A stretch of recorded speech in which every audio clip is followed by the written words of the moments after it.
What's good with it? Nice Brits Day in the Midwest, left. Nice Brits One of them Day. days. One of them days. Have to represent. Go back to the old, just like one of the old school. I got some Timbs on. You know, I feel like I do the crisscross. Yes, sir. It's one Yes, of the sir. Brits Midwest days, dude. I wish I could have. Let me turn this my humidifier, dude, because you know a crisp Midwest day. You talk, and then the smoke just comes from your mouth as you talk. That's how it feels in the Midwest. But I can't complain. 50 degrees on Christmas and the majority of the Christmas holiday. Truly blessed. Lucky Lefty podcast. Onora Boys in the building, brought to you by Onora Whiskey. OnoraWhiskey.com. It's that premium American whiskey, OnoraWhiskey.com. And if you drink, by all means, make sure you do it. Responsibly. And you got to do a response. Left, what are we doing, man? Like both of us prior to the holiday were like super clean. And now during the break, both of us are just like growing stuff out. You know what I'm saying? Growing the beards. The cut will be in place real soon. Real soon. Well, my barber was just super booked during the holiday, and then he took a week off. Mm. So, you know, I could How have you take a gone week off when you got a skill like a service like that? when you make that guap, you can afford it. I I guess mean, that's guys like my barber here, Julio, charging $80 a pop. Julio need to have a conversation. Julio, Julio just went to the Sun Bowl with the team. He had a whole suite.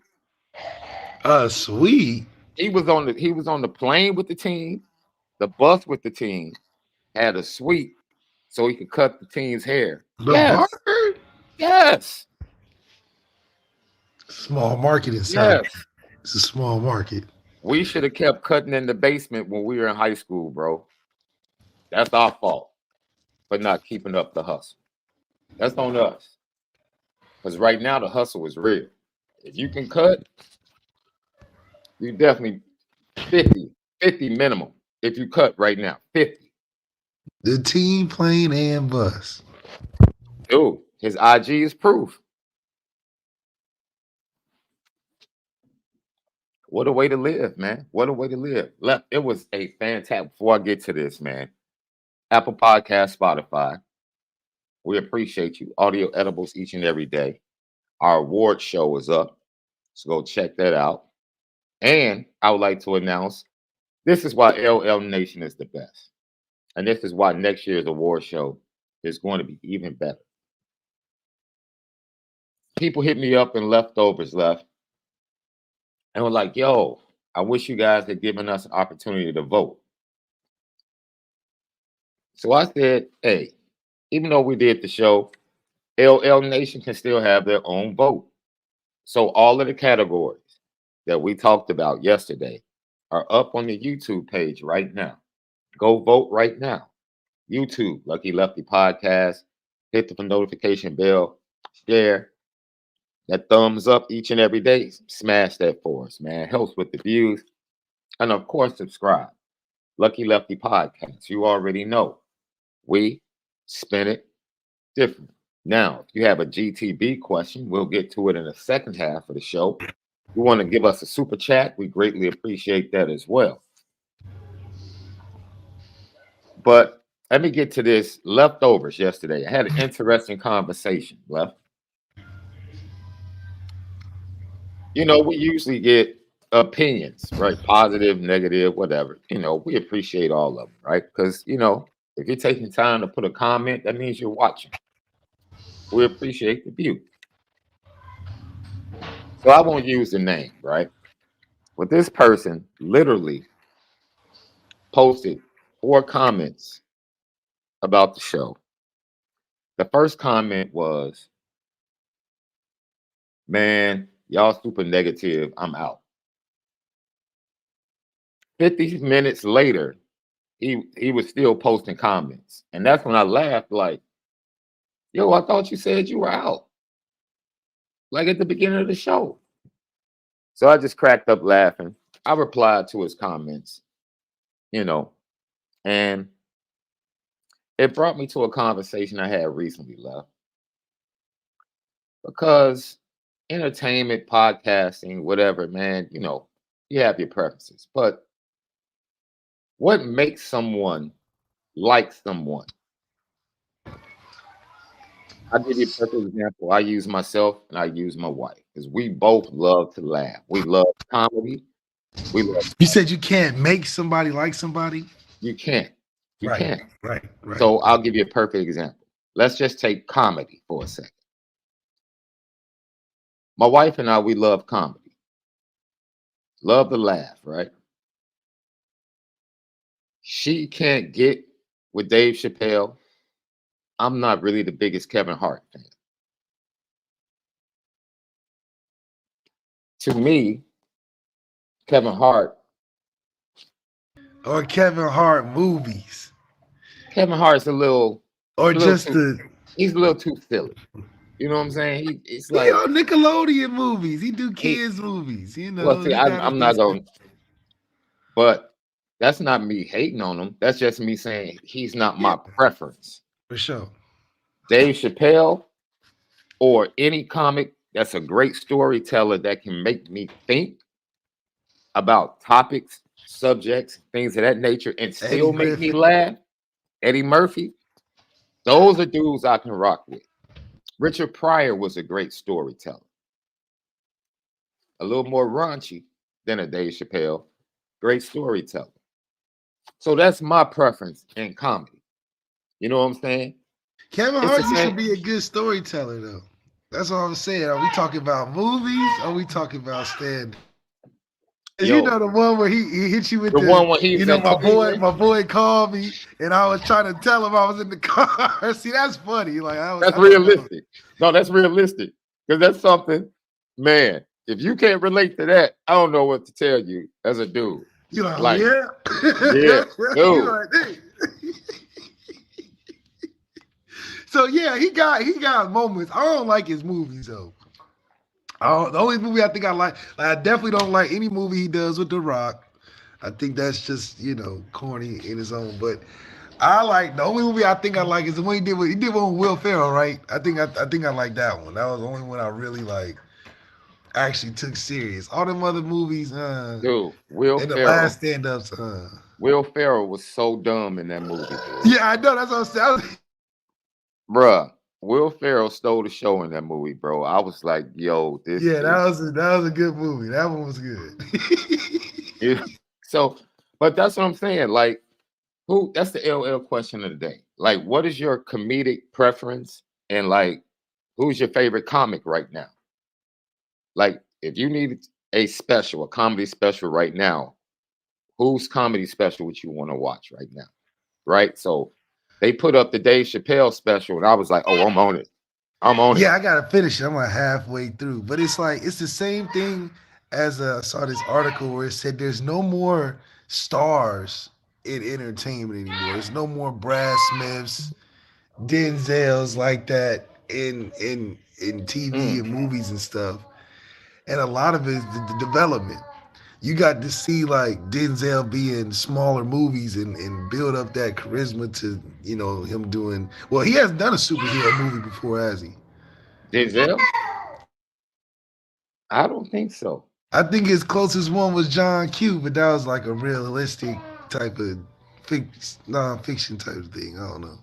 Yeah. But, same thing with comics. Now, as a comedian, if you halfway decent but not known, you just get a Netflix special, you go from there. That's like your kickoff. On the Mm. national stage as before, you get these build ups, and then you get some stuff with some Def Comedy Jam, you get introduced. Back when they had the Apollo, and they were doing Friday night comedy jam like on TV with who was that? Jamie Foxx as the host. Yeah. That's when you was getting on Dave Chappelle, Bernie Mac, the guys is coming on the scene. We don't have nothing like that now. You get streaming services, so a little different. Man, I have to get to this because this is gonna parlay into our conversation. Uh DC Irish said the 3 best teams ever: 2020 Bama, 2019 LSU, and 2018 Clemson. Georgia's got to be in there, one of them teams. I mean, come on. They was what they had. I'm a trump all of that. 2000, 2001 Miami is better than all 3 of those teams. Just go look at the NFL talent, bro. Like, man, dude, that Miami squad with Ed Reed and the crew, Andre Johnson, man, Willis McGahee, Clinton Portis. But Georgia's defense, man. What? That 2022 team. I'm just telling you, full team. Because then the players they had on the bench. Georgia had a better quarterback than Miami and than what was no. it? Testaverde? No. Vinny Testaverde is a quarterback, right? Oh no, I said 2000. So that's Dorsey. Dorsey was better than your boy Bennett. Stetson Bennett. I mean, yeah, just different time. They had Miami definitely had better running backs. Offensive line the same. Miami definitely had better wide receivers. George Pickens and Adonis Mitchell. George Pickens wasn't on that team in 2022. Yeah. No, he came back injured, didn't he? I mean, he only had like half a season. I'm just saying starting lineup matchups. Show me the Hall of Famer that was on that team. Miami had Hall of Famers. Well, you know, that's 20 years from that's Andre Johnson and Reggie Wayne. What you talking about? Give us 20 years after the Georgia team last year. We'll look at it. But that's now, that's fair. They definitely. I mean, it's just hard to repeat what they was doing. They was doing some crazy stuff. Yeah, that 2001 Miami squad, bro, was. They wasn't putting up the points, and the margin of victory wasn't the same. No, what are you talking about? The margin of victory between wins of 2022 Georgia was beating teams by like 30 points on average. We can look at it. Yeah, you bugging, dude. Because they won the championship game by like 30, if I'm not mistaken. If I'm not mistaken.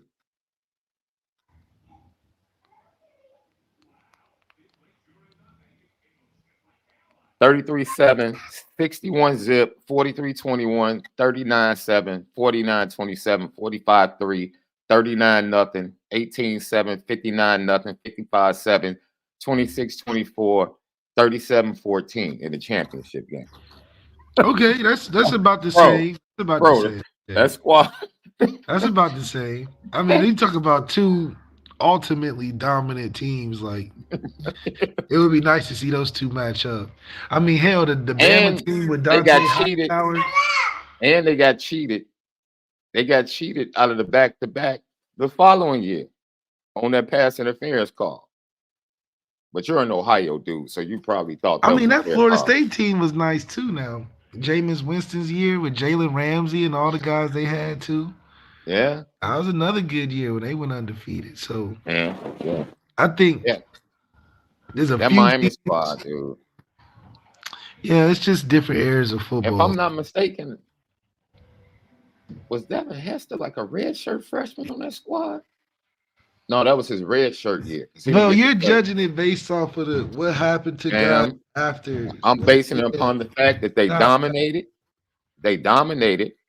They were the clear cut. We're going to talk about this too. What was the last? Georgia might have been the last clear cut. Just because you win a national championship, it doesn't necessarily mean that you're the best team, especially in tournament play. Because all it takes is one game. If Georgia played Alabama 3 times this year, Georgia beats Alabama 2 of the 3 times. If Michigan plays Georgia instead of Florida State, and that's fair. But Georgia and Alabama only had one matchup, and Alabama didn't make the same mistakes that they made yesterday against Georgia. And Georgia made mistakes. They turned the ball over in their territory, gave away points. So it is what it is.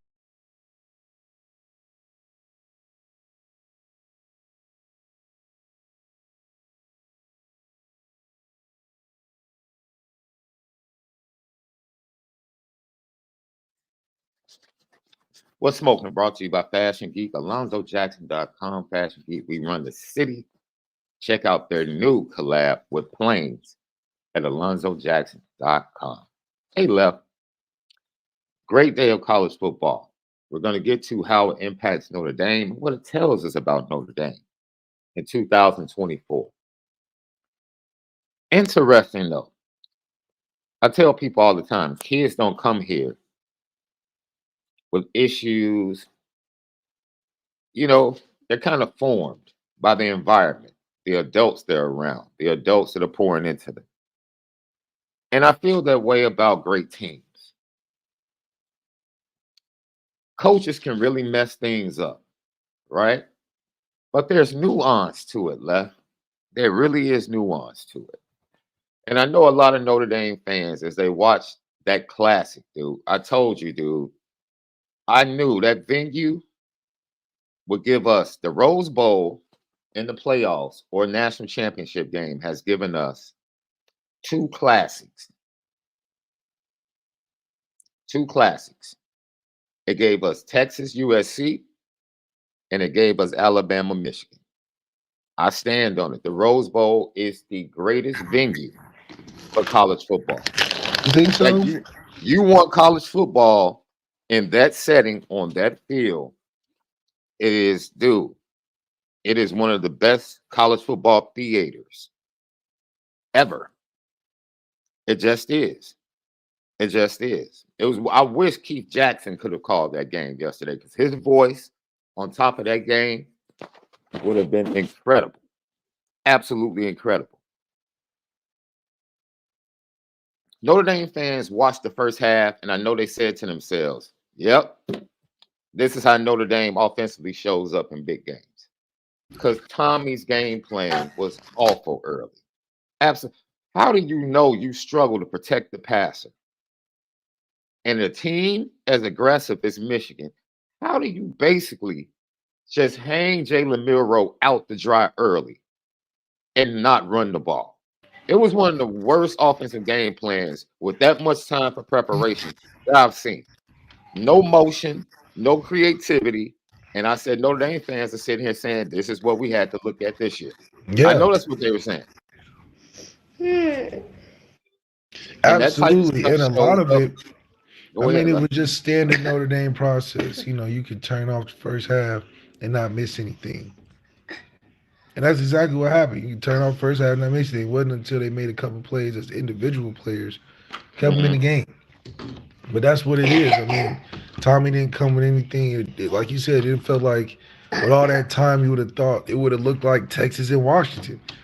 Texas and Washington first half was a really good game. I mean, you could tell that they planned out well.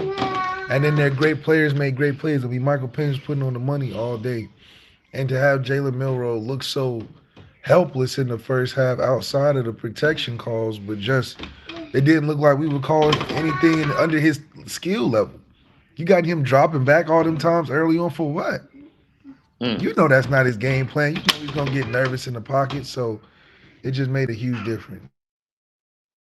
It's awful. Now, this is another thing we're going to get to when we talk about Notre Dame.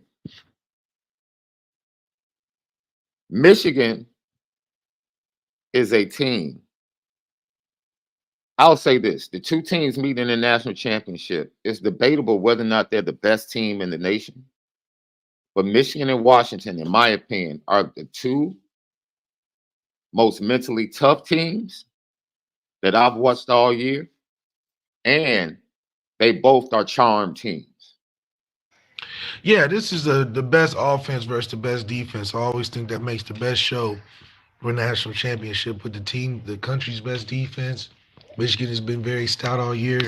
And then the obvious offensive threat, like what the commentators said yesterday about Washington, they'll score against anybody. 2,000 Ravens, they're going to move the ball and put points on the board. So one of the best offenses in the nation, got 2 first-round, damn near look like 3 first-round receivers. Michael Penix is huge. The running game is strong.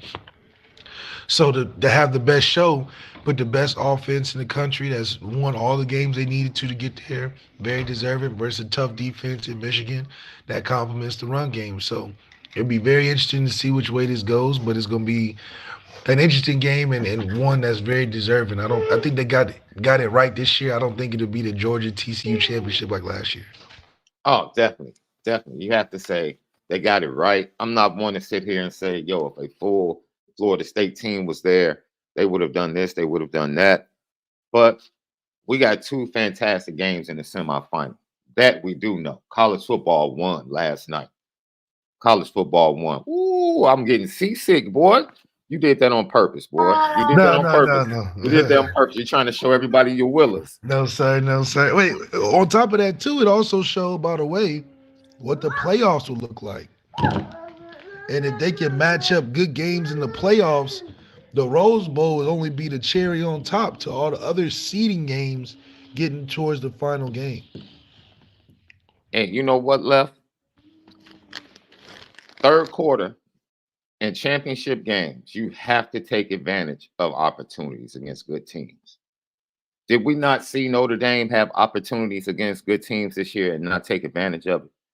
Yeah, We saw that. Washington capitalized on stuff. Let me tell you something, ladies and gentlemen. The best player in college football on yesterday was Michael Penix, and it wasn't even close. Yeah. It wasn't even close. From a control standpoint, he was the control of the game. Dude, Texas, there was nothing Texas could show him. Nothing. Absolutely nothing. You know something else that you said, Left? I thought about this today. 3 of the 4 quarterbacks were second-year quarterbacks in their system. Yeah, I know. Jalen Milroe Jalen Milroe, if he gets back to the playoffs next year, I guarantee you he will look much better. He'll look a lot He'll look much better with the second year in his system. Much better. That's it. See, and another thing with Tommy failed him. Jalen, you could tell. Michael Penix, Jalen Milroe. Jalen Milroe had no concept of where blitzes was coming from and how to get his offensive line and communicate with guys. At all. You can tell. He had no pre-snap, type of conversation. No. Changing protections. Mm-mm. It was call it and run it. Mm-hmm. And if you get in trouble, you're black. Do your thing. Mm-hmm. Do the runaround thing. I mean, that's what it looked like to me. Because I'm like, you didn't build in no extra tight end support. You didn't build in really no schematics on a play action level. Early on, you were just dropping him back. Mm-hmm. I'm like, that's not even, I'm sure he's not comfortable with that. Man. But to be having the amount of time you did to get ready for this, I'm sure you could have thought of something way better than that, you know. So it was very typical of a Notre Dame day, but you definitely feel the disconnect of the offense throughout the entire game. You knew Michigan and the way they score, and JJ McCarthy's, you know, his limited ability. I knew it was only a matter of time before they get points because they're going to be slow and methodical. Alabama had opportunity to score all types of ways. They dominated the third quarter and just didn't get the points left. Yeah, and it's just because Jalen Milroe's growth still within the system and his obvious, you know, things he needs to get better at to be a more consistent quarterback. I mean, he's definitely a raw project, more raw than what a Cam or Lamar was. And that's obviously a limiting factor. And I'm sure Tommy was frustrated and in the game, calling the game for him. Yeah. Because there's plenty of things I'm sure he wanted to whip out, and it just didn't match, in which it just looked frustrating the whole time. But you know, you get to the last play. I think the last play of the game summed up the disconnect between Tommy and his it summed up Alabama all year, Left. It summed up Alabama all year. Alabama played the exact same game that they played against Auburn. They just played a better team. That's it. Auburn couldn't. They played just as sloppy, just as many penalties. Dude, Jalen Milroe was chasing low snaps all day. It was the same. He was inconsistent, right? Bad play calling. All of that happened against Auburn. They should have lost. They got lucky at the end. They made a play. Unfortunately, Jalen Milroe couldn't make the play to save the day once again. That was the difference. But Alabama, that was one of the things we said going into this game. We don't know which Alabama is going to show up. Is it going to be the Alabama against Georgia or the Alabama against Auburn? And the Alabama against Auburn showed up. Yeah. And that's what happened. And once again, a team took advantage of the same way Sark took advantage of Caleb Downs with motion and other things. Michigan did the same thing yesterday. Red zone on the 4th down conversion at the end of the game. Caleb Downs is supposed to switch with the motion. Corum was his man in the flat. He didn't take him. That's a true freshman in a big situation, not catching the communication from the linebacker that pointed to the side when the motion was coming. It's things like that, man, that show you. And really what I want to get across as we break down this Michigan-Alabama game is that it's so many ways and so many different formulas to be a team that can make a run or get to the playoffs or make it to the semis. Alabama, solid defense. Alabama, just like Notre Dame, the anchor of their defense is not like the old Alabama where it was the front seven. It's the defensive backs that play man to man. Michigan took advantage of that because they brought guys across, got the linebackers in man to man, and took advantage of it on crossers. They ran crossing routes all day. Michigan doesn't run anything spectacular. They can't with J.J. McCarthy, dude. It's crossing routes and flat routes. That's it. They're not taking shots downfield. No, they're not doing that. His biggest throws was crossing routes, drags, and outs. That's it. And roll Very out. simple. And that makes Sharon Moore a very smart play caller because that makes him look really good and smart and a genius and all those accolades and putting up the facade of J.J. McCarthy being better than whatever as a standalone talent because of the fact he coached to his skill set. He didn't put J.J. McCarthy wasn't uncomfortable at all yesterday. He was just in there managing. Oh, this is my favorite player, crossing route. Oh, this is easy, a little dump off. That first interception was awful. And the first interception was just lazy. You just throwing out of bounds careless with the football. Yeah, and if Caleb Downs is inbounds, Alabama, that changes the game. Changes the game. They got lucky with that. And so Alabama's the type of team where they play two safeties back, weren't as aggressive they are when their front seven was dominant. They got two really nice pass rushes on the outside, but on the interior, they don't have the same guys like Mount Cody, and the other guys that they used to have over the years at that defensive tackle position to dominate. And with that, it impacted the linebackers, and Michigan was able to wear them down late in that game physically. And then Michigan is not going to run away from anybody the way they play. They didn't play when they got to Penn State, Maryland, Ohio State, and the good teams in their schedule. They didn't blow them out. They were all fourth quarter close games. Why? Because the way Michigan plays, they're not going to blow you out if you're a good team. They're just not. You're going to be in the game in the fourth quarter, and it's going to come down to who can make the plays in the fourth quarter. And I just never felt like Alabama was going to get over the hump unless it was a spectacular play like Auburn.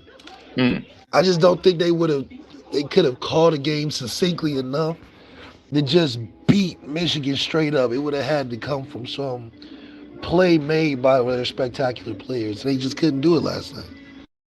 So with that being said, it's so many different ways that you can create a championship team, right? And that's something to think about with Notre Dame, especially going into 2024. Like, you're going to have the defense. You expect the front seven to be even more talented than they were this year. You add that to the back end being just as talented, and the safety position might get even better or get an upgrade.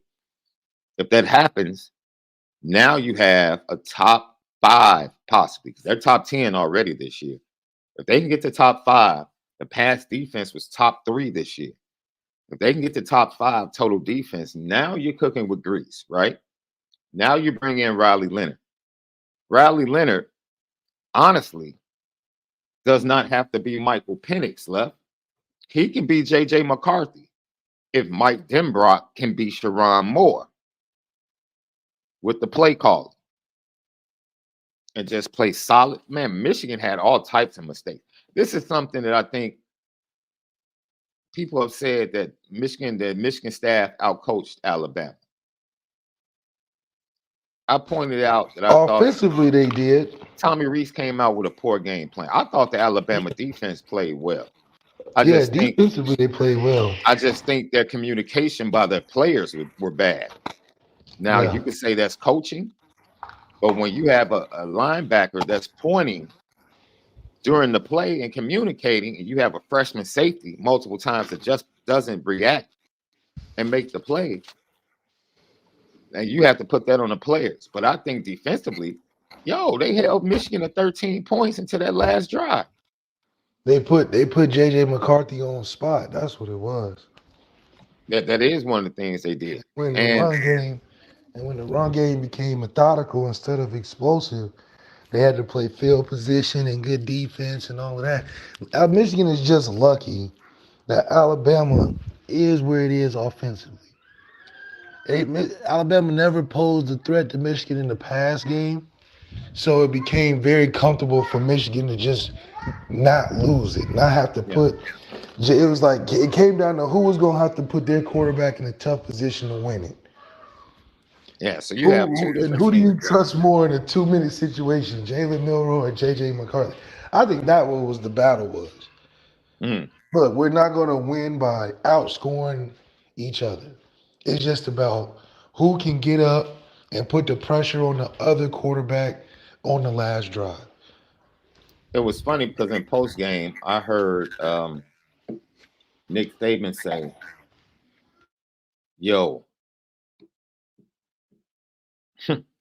I told the team this is about us and what we do. And I say, that sounds just like Brian Kelly. It's like, oh man, how many times did we hear Brian Kelly say that leading into a big game? It's about us. It's about us. No, it's about you too, bro, as a coach and your coaching staff. Yeah. It's about you too. And that offense for Alabama was not prepared for that game, bro. They just weren't. They were not prepared for that game. You didn't see receivers involved. Where was Isaiah Bond and Jermaine Burton and all those guys? How do you not get the ball to Isaiah Bond? How? How do you not scheme ways to get Michigan scheme ways to get the ball to both of their freshmen. They were playing both of their freshmen when they were playing man. You don't get the ball to your skill players that you out recruit everybody for is a crime. Crime. Alabama just put a receiver in the Heisman Hall of Fame because they know how to get the ball to their skill players. You have better skill players than Michigan has skill players defensively, and you made Michigan's defense look really good by not even throwing the ball to your main guys. Now, go to the nightcap. Let's stay right there, Left. Were you shocked that it took Sark so long to get the ball to A.D. Mitchell? It was almost. I think he wasn't planning on that being the matchup that could take him over the top until he saw it towards the end. Mm-hmm. I think he had an idea of what he wanted to do as a game plan, and Mitchell became the game plan. I think once they saw the matchup later in the game, I just don't think Mitchell was just the focus outright, and it showed. And then once they caught a couple things and they saw a couple things, you start to see Sark start force feeding it. It went from he get a couple here and there to no. We're calling go routes, throw it up to him. So it went from having him in a game plan to making a concerted effort when the game was on the line. And that's really what it comes down to. You know, you do all that time preparing and getting ready for the game, and then it comes down to, all right, who are my playmakers that I can get the ball to win the game? Xavier Worthy and A. Mitchell.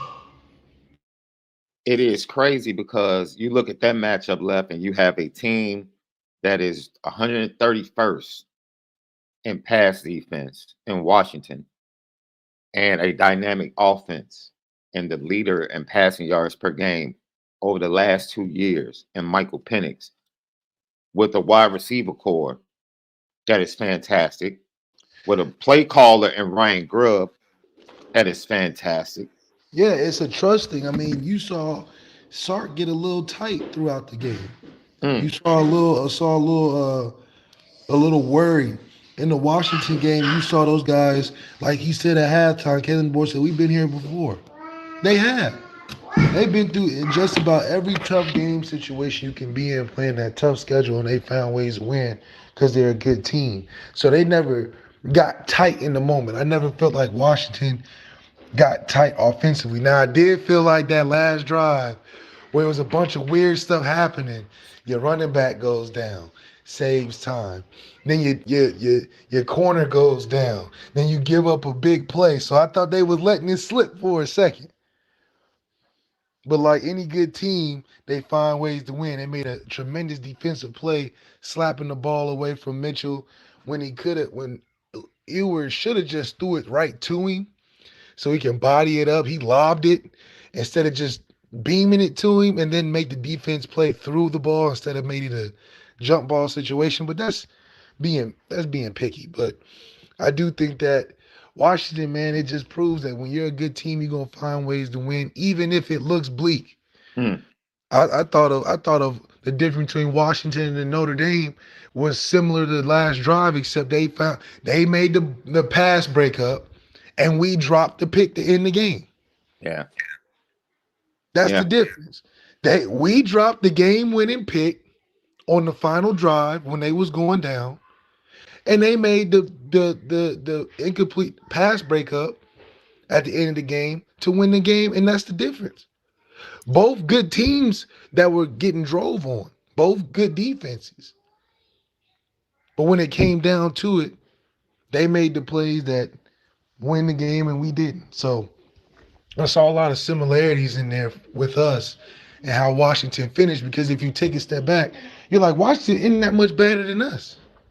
I'll say this: Kalen DeBoer has to do a better. He's a terrible clock management head coach. He was terrible in the Pac-12 championship game. Terrible. It should have never had a last drive. Last night. And it had people like, well, if the kid doesn't get injured, that has nothing to do with it, dude. Why are you throwing the ball on third down, which is another 30 seconds, or you take another timeout from Texas, which would have made a difference? Terrible clock. It's almost like when it gets super tight, he does the out of the box risky stuff that's good. But when it's conventional in the game, just 4 minute, run the ball out, clock out, it's so hard for him to do the simple stuff. It's like, dude, there's no way in the planet that Texas should have got the ball back. Even the commentators during the last drive during the drive before the last one was like, okay, Washington's wrapping this up. Let's take a knee. They were kind of like, hold on now. You got your guy going down with all this time left. That would have took it down to 25 seconds. Why are you even handing the ball off to Dylan Johnson? Now this dude might be out for the championship game. You know what I'm saying? This is the type of stupid stuff when you manage the end of the game incorrectly. This is the type of stuff that happens. And he's done it 2 or 3 times this year. 2 or 3. And they just happen to have, once again, dude, in the clutch. They got players that can make up for it. Bruh, that's really what it is, man. I still don't understand how people don't double team Rome Odunze in the fourth quarter. Because you can't. What's his name? Had 2 touchdowns. The other kid left. Well, I'm just gonna have to die that way. That's how they died. Texas died. They gave up 2 touchdowns to number 11. What was his name? No, Jalen Polk lit him up, and then McMillan got him. Polk got him. Bernard got the him. Big plays on him. Yeah, dude. If it is amazing. Now Michael Penix is putting it on the money now too. Man, that dude his accuracy last night, fam. That brother, that's a lefty for you right there. Left. You're my favorite lefty, bro. Michael Penix is coming up on you, bro. Hey, listen, I understand. Listen, I didn't get enough attempts at it, and he's doing everything I felt like I could have did. And he looks really good, man. It's good to see that shit happen. Yo, Lucky Lefty podcast. So we're talking about the different types of teams that existed in this semifinal matchup, which gives Notre Dame maybe different paths of how they can form a championship team in 2024. get into the playoffs and make a run. But Washington was totally different than Texas. Texas defense up front, the two big dudes, right? They do. Dylan Johnson in big games was huge. Last night, 12 carries, like 47 yards, tough sledding. And that's because the run game, defensively, Kwiatkowski had those guys ready, man. And they got those two big hogs in the middle, Javonte Sweat and dude. And they're deep. It was just tough sledding in the run game. Kalen DeBoer really couldn't get it going. They got a couple of things going on the perimeter. They were able to convert first downs, but see, the equalizer was the fact that they kept Michael Penix protected, not only from the offensive line. Once again, the Joe Moore Award-winning offensive line at Washington. All the talk is about Michigan. The offensive line in Washington won the Joe Moore Award. I think, dude, man, career program low, sacks given up by their offensive line. But here it is, and this is going to be key in the matchup with Michigan. Ryan Grubb's genius of moving the pocket, using motion to keep defenses off balance, dude. That slows your aggression. Now, Texas got more aggressive in the second half, right? Didn't matter, dude, because you do what you do. You have a quarterback that understands where the blitzes are coming from and knows how to set up the offensive line and set up the protections. What can you do? They literally do. McMillan got off. Pope got off. Because at some point in football, you're gonna have to play man-to-man. Yes. And Washington has good man-to-man beaters at some point. And then you put a quarterback that has enough control and understanding of the offense to where he can find the times they go man-to-man. So when you put a talented quarterback that's confident and in control of the offense, and you mix that with a coach that gives him the ability to do that in games, it's going to make it hard for any team to defend that the entire time because you're going to have to play man. Texas had to play matchup man type of zones in the back end, and you just not going to win that versus 2-3 first-round receivers. You can't be good all over the place. You got 2-3 first-round receivers running deep outside of you trying to keep everything underneath from those drags and crossing routes. Something's going to open up, and they took advantage of those mismatches. Lucky Lefty podcast. And then you have Texas, right? Well, same thing for Alabama, though. Alabama had one end of the game. There's a ton of one-on-ones at the end. Yeah. But Michigan played better one-on-one matchup. Now, they didn't have Michael Penix back there. So the ball getting to the receivers, it was easier for Michigan to defend it. Half the time, Jalen Milroe was throwing it out of bounds. But hey, against Washington, even the tip passes was touchdowns from Michael Penix. That's how good he is. You know what I'm saying? Like, yeah, the receivers are doing a good job, but hell, Michael Penix was putting it in the pocket. That 77-yard post route he threw literally fell in the pocket. Bro, fell in his, like, dude was playing great defense. Had the receiver tied up. It should have been a penalty. And he put the ball right in his pocket. Who was that? Greg McElroy said it best. He was like, yo, this cat is on a heater right now. Yeah, that cat doing something crazy. He over here, he's doing something crazy right now. Like he's like Steph Curry or Klay Thompson against the Bulls when he hit like 15 threes. It's like it was nothing the defense could have did. That's how you get 400 yards in the game. You doing stuff like that. Like, come on. Jalen Milroe can't do that. That's why you can't win those big games. That's the only difference. Yeah, against Auburn, you can get away with it because they're not a good team. But Texas is a good defense. As you can tell, they was there. They was on their Nick Coleman. Nick Coleman had the most perfect coverage of any corner I think I've seen at Notre Dame. But when that ball gets there, he has no idea where it's at. Now, I don't know. And that was Texas. And look, Rome Odunze against Will Johnson. It's going to be a crazy matchup. I like Will Johnson. That's going to be a crazy matchup in this championship game. Because, I mean, we're going to see. But see, the issue is Ohio State didn't have anybody else. Egbuka, yeah. And Ohio State didn't have the quarterback. Washington, let me tell you something. Michigan, because I like the Michigan defense. I really do.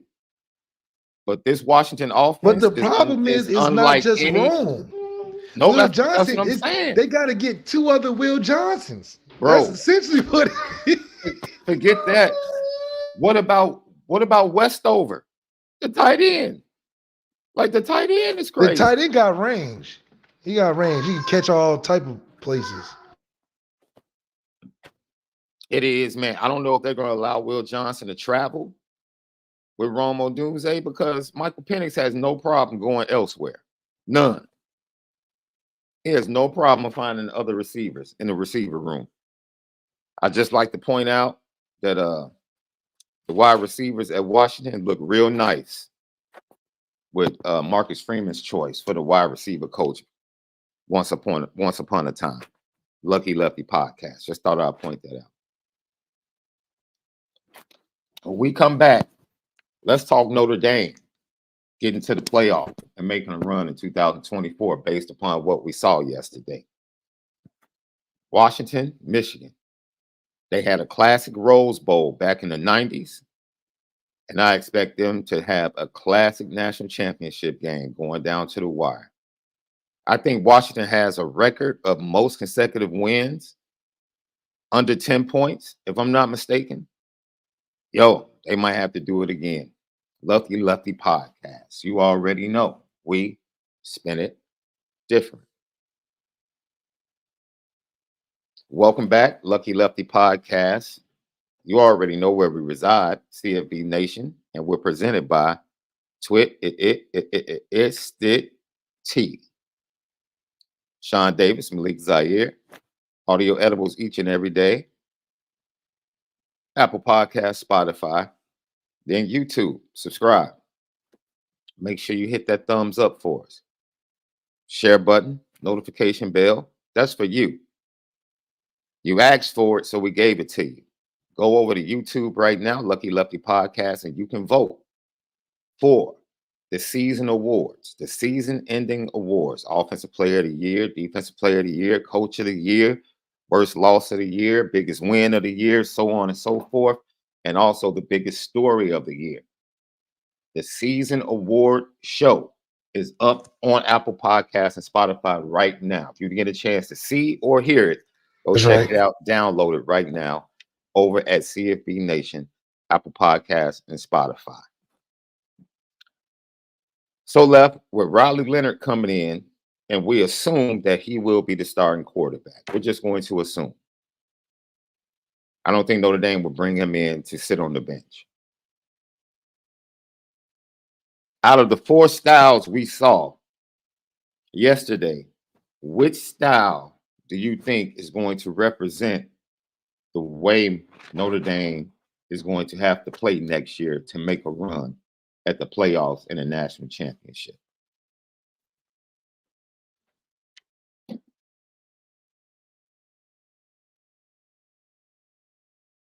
Left, you there? We lose you? I'm here. Sorry. No, my fault. What style, out of the 4 styles we saw from the teams in the playoffs, which style do you think Notre Dame will look more like if they make a run at the national championship? Oh, man, I hope we look more like Notre Dame. I like kind of what Texas had going. I don't think we'll have the recruits to get a Washington sort of offense, but I like that Texas defense plus what they do on offense. I think it'll fit more to what we are as a style. And, you know, I think with the right coaching with Denbrock, we will be more Texas than we are Michigan. I think Denbrock loves to throw it way more than how Michigan does. But I think we're not the Alabama style either, just because I do think that we have enough around us to be able to throw the football more efficiently. Mike Denbrock definitely makes a difference. And you know what, Left? Okay, that's pretty good. Between Texas and Michigan, I probably can see Notre Dame. I think Notre Dame defensively is a little bit better, specifically on the back end. Texas is definitely better up the middle defensively, right? Their You young said linebacker. they're definitely what you said? Texas is better up front defense than Yes, Notre Dame. yes, absolutely, absolutely.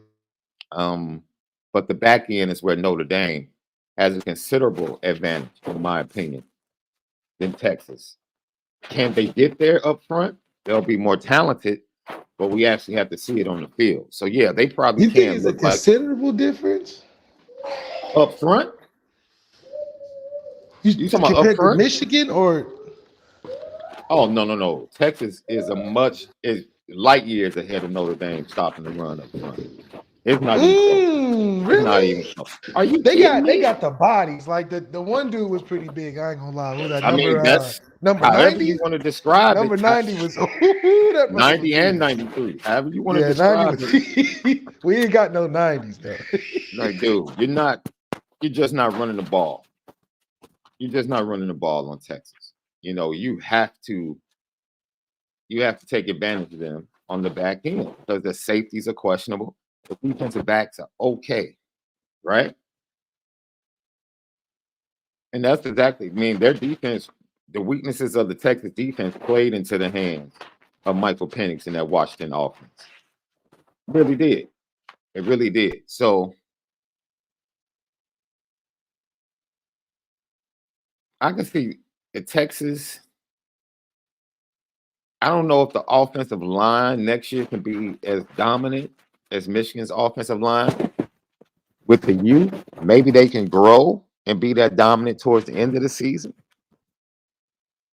Riley Leonard can very much play the same role as J.J. McCarthy, making some plays off script, using his legs, leaning on the run I don't game. want to look like Michigan though. That's the thing. I don't want to look like Michigan style offense.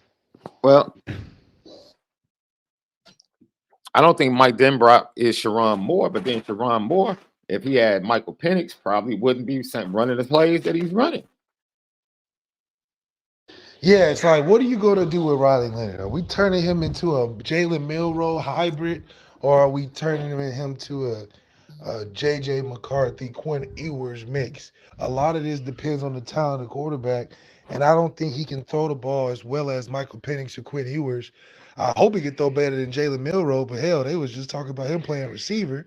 And then you got J.J. McCarthy, who's so non-factor to the success of their offense. I think that Denbrock's not going to have that style. The quarterback is going to be the catalyst of any Denbrock offense. So you got to be a dude. You got to be able to run and throw the football. And I don't know how well Riley can do that consistently to be a threat like a Michael Penix, like a Quinn Ewers, because Michael Penix ran the ball too, but his ass was sliding. He ain't making people miss. He see the first down. If it's 2-3 guys there, he's taking a slide short. He ain't going, he be like, I'll take the fourth down chances and get with the pass. But, so all these guys can move. Quinn Ewers even had a couple runs. Hey, I thought he's going to run into the end zone that last 2 drives. But, it just shows that you got to have some type of athleticism. It's just going to have to come down to, can you meld it together to make the offense go? Because I think we got the pieces similar to how Michigan has pieces, similar to how Texas has pieces. I think we will be able to complement that well. I know one thing. If you put Michael Penix in a dome, you're going to have a problem. Yeah, he's serious. He'll be real serious. See, people don't realize, like, the last 2 games he played at home, the wind was like 30 miles per hour. It's like, dude, in November, he was playing in some of the worst. He played Oregon State. It was like some of the worst inclement weather you had ever seen. That's right. And Washington didn't change. They just kept throwing the ball. I'm like, dude. But you put them in a dome in the Pac-12 championship game, what happened? They lit Oregon up. You put them in the dome down there in the Sugar Bowl, they lit Texas up. This is going to be very interesting in this championship game down in Houston, bro. Because I think, if I'm not mistaken, it's another dome, right? The Allegiant Stadium, if they open it up. If they open it up, I don't think the weather would be like 30-mile-per-hour winds, anything like that. It is a big question. Can the Notre Dame offense next year give the same impact to opposing defenses to where you say, dude, ooh, man, we can't, dude, if we double this dude is going to kill us. If we double him, he's going to kill us. Do you think Notre Dame has a chance to become that type of offense next year with the transfers and the young players they have coming and developing? Now, if we had an Evan Stewart with a Riley Leonard or something, okay, now we talking. You know, now we cooking with grease. But we still just have some unproven questions about our offense. It never hurts to have first-round talent on your team, Left, right? That's true. That's true. Yo, Michael Penix, first-round talent. Jaden Pope, first-round talent. McMillan, second-round talent. Rome Odunze, first-round talent. It doesn't hurt to have first-round talent on your football team on either side of the ball. And that's where recruiting comes into play, Lucky Lefty Podcast. I think, in my honest opinion, that Riley Leonard and his offense, if Riley Leonard in his first year, which is going to be a difficult task, man, and you left, the entire offense is about to learn a new system. I think that's something that's escaping people as well.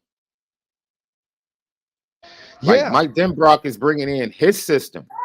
The system that the Notre Dame offense played in the Sun Bowl, that's done. They might keep certain aspects, but Mike Denbrock is coming with his system that these players are going to have to take the offseason and the spring to adjust to and learn. That's right. So now this is a new system, not just for Riley Leonard. This is a new system for the young running backs, the young offensive line, the new wide receivers, everyone. And I think that's something that needs to be pointed out when we talk about this offense in 2024. I just feel so much better if it was a 2-year thing, not a 1-year thing. Because all the pieces, you know, Ryan Leonard, Chris Mitchell, you're getting all the defensive transfers. You're getting another year of guys getting older. You get Jordan Face. So a year 2 under Denbrock and 24, 25, I think it'd be crazy. But the first year is just a lot more excitement because the potential you know it could have. So I think we'll get far as a 1-year unit, but 2 years, I just can't think outside of how it could be better as if in a 1 year over a 2 year, because every team right now that's balling is a 2-year program, essentially. Yeah, we pointed that out, build. right? Yeah, the three of the quarterbacks in the semifinals were in their second year in the system as a quarterback, and Jalen And then you got Milroe. JJ McCarthy, obviously, you know, he's 50 games in, you know. So does it change in a playoff system of 12 teams where anybody can win and lose? Let's talk about that, Left. Maybe that helps us. I think the 12-team playoff, in a sense, is going to revive the bowls. Because now you have players that won't be opting out because they're going to make the playoffs. Is it a neutral thing, though? No. It is the first round is going to be home games at the top seeds, and then it's neutral sites once it gets to the quarterfinals. Okay, quarterfinals, okay. But yeah, I do think that with the 12-team playoff, anybody can win sort of round robin. It's about being good in moments, but do players still sit out? Because at the end of the day, how much more of a benefit are these playoff games to an individual that's floating around the second, third round in regular season play? Does he look at it the same way? Oh, my regular season tape is good, or do NFL teams value playoff tape more than they do regular season? Because if you're a Leonard Fournette and you're, or even a Jaden Daniels, a Heisman winner, they're probably a low seed playoff team, probably like 10 or 11. Does Jaden Daniels play in the playoffs? I mean, he's already a projected first round due to the Heisman and a good regular season. I know Bo Nix is going to play. He had the most plays most games played ever in 61. So I know he's gonna play. But there's guys like that. Does Caleb Williams play? If USC gets in an 11 or 12 team, does he play in the playoffs? Being that he's a lock for a first, second round pick. So it's just an interesting thing of what guys still decide to choose. I think if it was this year, does Maris sit out? Would Maris all of a sudden start talking about he's got to prepare and all these injuries and stacked up, or is he going to play in the playoffs?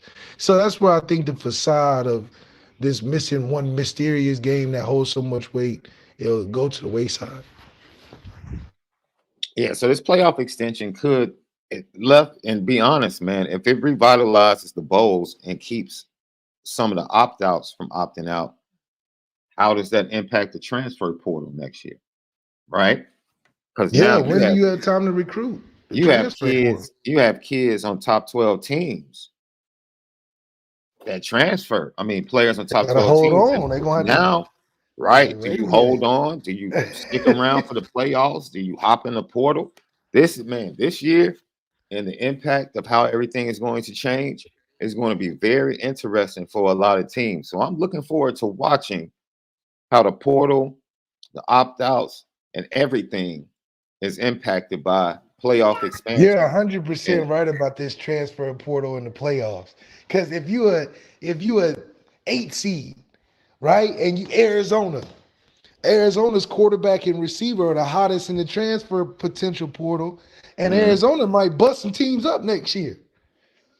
So if they get into the playoffs, you gonna leave mid playoffs as an outside? It's just, I don't know, man. It's crazy.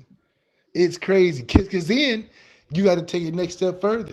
Can you get some teams and trade after the regular season? Can some transfers add on to Alabama before the playoffs? And can they play? Can Notre Dame might pick up a top receiver from the regular season before the playoffs and put him in? Can we do that? No, I don't think that's within the rules, though. It's the wild. Why it's not? No. We bringing in early enrollees. Can CJ Carr potentially have played if he had the opportunity? But they're not officially. CJ Carr wasn't eligible to play in the Sun Bowl, and you can't play for a team until you officially become a student, and you don't become a student until. Oh yeah, you gotta be a student. That's right. So it's too close to semi-pro football for me at this point. Like Nick Saban said, he said this is semi-pro football. However you pay to play, however you want to slice it. Because at the end of the day, these playoffs are going to extend kids' breaks, or they're not going to have a winter break, which is what you need if you're in school. Left, I want to talk about the razor sharp difference between wins and losses in big games. Texas got outplayed. And Texas got outplayed in my opinion. But even with Michael Penix going crazy, they had a chance to win, and they had a chance to win with their running backs turning the ball over in big situations in Washington territory, which could have been scores for Texas. Then you have Michigan. Special teams was awful. Turnovers that led to points from Alabama. And they still were able to overcome. Yeah, because Alabama doesn't have a driving force on offense coming from the quarterback position, which is Tommy didn't make it look like he was helping his quarterback. Like he didn't help the perception of Jalen Milroe being a top quarterback in that game with the things that they were running. Like the last play of the game, you really hanging him out to dry. You giving it's a right now decision. You could have called something way to give him a better chance, because those type of plays is a right now decision. It's either you make it or you don't. There's no extending that type of play. You know how you get some nice finishes with the guy running around and he and makes a play late in the back of the end zone, like the Dallas Cowboys and 49ers, to catch in the back of the end zone with the Tony toe tap, that whole thing. You're running an RPO. This is like a run play. You're not blocking it because you're running the football essentially. And then you having a late outlet pass in case it all goes bad. So essentially on the last play of the game, you called a quarterback power with a dump out late in case you get the look. Now, realistically and logically, practically, if I'm man blitzing because I'm in the red zone, I'm on the goal line, black zone type, that's a great call because you are forcing the offense to make a decision. You're putting the offense in a bind because you're pressuring on a run call. It's a run call first. So due to everything involved in the last play of the game, emotions, everybody's thinking a little bit more, on edge. You're calling a run play with a late pass that he's not looking for. It was a low snap. So his timing's automatically off of the throwing the football wide. Right. You're gonna throw you on the 5-yard line. Think about it. Think psychologically. You're on the 5-6 yard line. They give you a run pass option where the pass option is you have to everything go perfect to throw it out because you're throwing a swing pass. So as a quarterback, you're like, is the last play of the game, am I looking to throw a swing pass or am I looking to run it in from 5 yards out? So let's just think from a quarterback's perspective. What would you do, Sean? You gonna throw the balls sideline to sideline? Or are you gonna run it in because you're Sean Davis and this is the playoffs and it's 5 yards away and I got Alabama's offensive line? Now, see, Left, this is where the nuance comes in, right? Because there are people on both sides of this. Oh, it's a bad play call. Oh, the play call wasn't an issue. This is the issue in life, man. The majority of the time in life, when you're trying to get something done, everything is not going to go the way it's supposed to go. That's life. Yeah, somebody's gonna be a minute late. Somebody's gonna be running 10 minutes late. Dude, you still have to execute. Execution is something that Marcus Freeman has harped on this program taking the next step in for the last 2 years. He said, yo, we have the players, execution. Well, better players execute. The center for Alabama has been snapping poorly all year long. You don't have anybody better? There's no one else on the roster that can do it better. He's been doing that all year. So this is what happens who you are as a team in pressure situations is going to come to the forefront. It was such a it was just such a lazy call. I'm just disappointed at the call. This is my point, Left. As much as you feel that way, if the snap is good, and if Latham doesn't get blown up by Josiah Stewart and does his job, and Derek Moore isn't allowed to cut inside of the left guard, and he does his job, Jalen Milroe, even with the bad snap, probably has a good chance to run straight up the middle and score. And then people are like, well, follow your guard. Dude, the timing of the play is off. When you're pulling guards, that's about timing. Once your eyes but why are you calling a timing play on the last play of the game? The reason why they beat Auburn is because he gave them a chance to beat Auburn. You call a pass play where he can extend it, guys can run around, get open late, and he found the guy late. You don't call a right now decision for the end of the game with it being an easy defensive call to just blitz and play man. You put pressure on the quarterback to be perfect in that situation because instead of giving him something specific, you giving him options. How hard is that? That's why it's multiple choice on tests and not options. They give you 4 of them. Essentially, that's what you gave your quarterback. You gave him basically the power to make the decision. In a game-winning situation, I need specific orders. Mm-hmm. Like, if I'm in a huddle with LeBron James going to draw up the right play. Don't tell me get it at the top of the key and do your thing. That's essentially what he told Jalen Milroe to do. Get it at the top of the key. We're going to clear out everybody on the baseline. You go one-on-one. And then if you get in trouble, kick it out. That's a terrible, you wouldn't call that for the end of the game, Sean, would you? You have a play call. We're going to do pick and roll at the top. We're going to backdoor. We're going to hit the bounce pass, easy bucket. We win the game. You're not going to tell your quarterback to be like, point guard to be like, hey, it's the last play of the game. We're going to take it out of bounds at half court, and you just go one-on-one. That's terrible. That's terrible coaching. Yeah, he may be the best point guard on the team, but that's not what you got to do to win the game. That's not the buzzer beater. Right? Call the play up. Give me the pick and roll. Get my man open. Get him some space. That's how you call the last play of the game. You don't call the last play of the game with no isolation, because that's essentially what it is. We're going to quarterback ISO against a blitz. What did they run? Man. What was that, like a G gap that they ran? They ran a guard pull quarterback power play. Power. You're relying on a quarterback run play to win the game? That's so Notre Dame of you, Tommy Reese. You reminded me of the Clemson 2-point conversion, dude. Because think about it. You put you're either saying we're going to quarterback power our way with no time left, last play of the game, 5 yards from the end zone against a tough defense. Or if you don't like the run, quarterback power, you're going to throw the ball sideways and rely on 2 receivers to block 2 DBs. Really? So both plays are not plays to get past the goal line.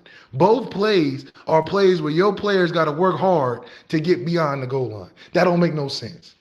If it's the last play of the game, I'm sending somebody in the end zone. Right. He sent both options to either run the football or to throw it behind the line of scrimmage. So would you have been more comfortable if they went the same motion with the running back, but they ran double slants with the wide receivers to run a rub play on the linebacker? Yeah, and then the thing is, you're putting the best attribute to win the game, and that's making them super one-dimensional. You're saying, Jalen Milroe, you can't really throw, but I know you can run, so I'm going to give you a run. That's lazy. So conceptually, look, Tommy in concept was thinking the right way. Put the ball in my best player's hand. Yes, put it in Jalen Milroe's hand, but that's not the call you're want. But this the last play, Tommy. Right. So even if it's a good run and he moves forward, you're taking the risk of it being tackled before the goal line, which makes you feel really stupid. But it's the last play of the game, so yeah, my quarterback can run around, but let's send some people beyond the goal line. So now you put the defense, you put stress on the defense. How much stress is on a team, on a defense, when you're running the football and then the option to throw the football behind the line of scrimmage? They don't have to back up. Michigan's defense on the last play of the game didn't have to back up, and they're on their own 5. That right there tells you that you're not trying to win, or you taking an easy way out. Because if I'm Nick Saban, I'm like, dude, we lost the game because nobody was running in the end zone. Dude, the funniest thing was? You know what the funniest thing was? They interviewed Nick Saban at halftime, left, and Nick Saban is telling the offensive game plan in the interview. He's like, yeah, we got to move the pocket. We got to run the ball a little bit more. We got to do this to do that. And I'm like, dude, why didn't Tommy do that in the first half? Like, you could have adjusted that after the first series. When you saw your offensive line didn't know how to protect against the aggressive defense and the blitzes. That should have been an immediate adjustment. Like, okay, we're about to go to the run game right now. Because we have to slow these blitzes down. And it is almost crazy that it took until the third quarter for Tommy to adjust and to start seeing some type of success offensively. Look, that's why Notre Dame fans were upset, right? Because the system was Tommy's system, but Jared Parker was still the man at the wheel. He was still the play caller. So that falls on Jared Parker. But some of the same things you see, lack of creativity, lack of formation depth, lack of motion to dictate to the D. Michigan dictated to Alabama's defense in key third down and fourth down situations. They didn't just line up and say, oh, we got a dominant offensive line. Oh, we got a running quarterback. We got a pretty good running back. No, Sharon Moore dictated, and it wasn't the number one receiver that got open. It was the number 3 receiver that got open and made plays multiple times. Yeah, Washington had all they guys getting open. There was tight ends was making catches. Brian Grubb does the exact same thing, and that's the promise of Mike Denbrock. That's the promise of Mike Denbrock. Someone on a year-by-year basis that's going to use what he has. He's going to know who his players are, and he's going to make sure that he calls plays to get them the ball. That's the promise of Mike Denbrock with this talent coming into the transfer portal and the talent that exists already with the upgrade at the wide receiver coach position as well. That's right. This offense, if they broke look, left.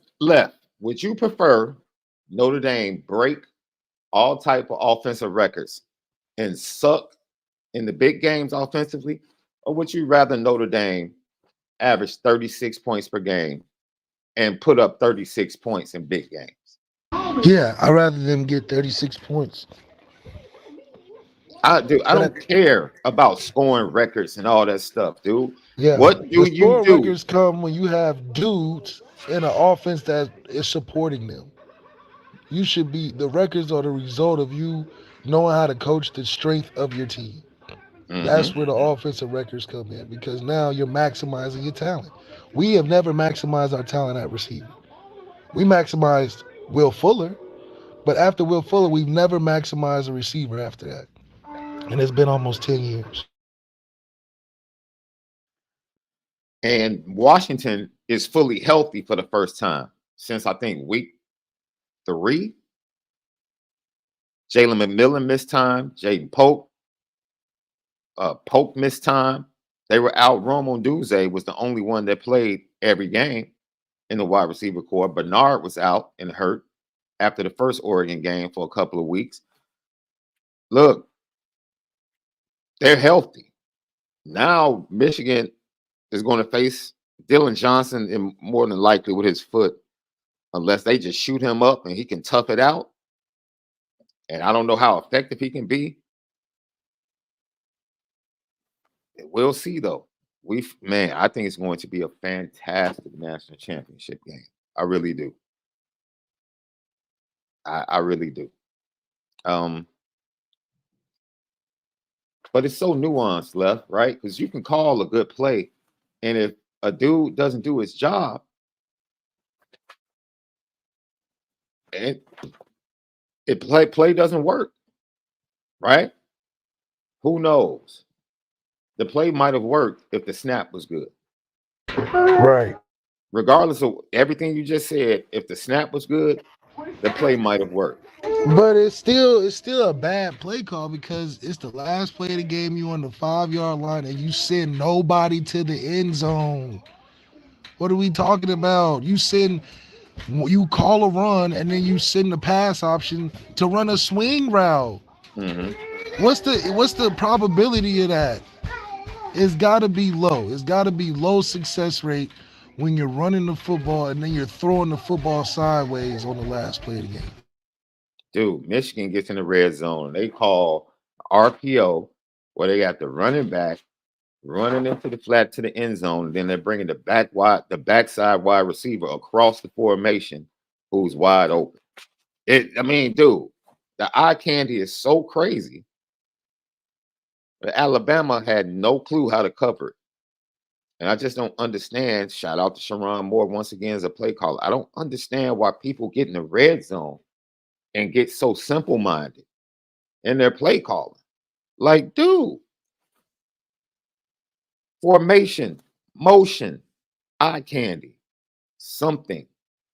I think on the second Washington touchdown, what they do? They put their backup running back in an offset formation and had Dylan Johnson at the fullback position and ran a trap to the weak side of the formation. I mean, that's just using and finding ways to get the ball to your best players in key situations to get points. That's it.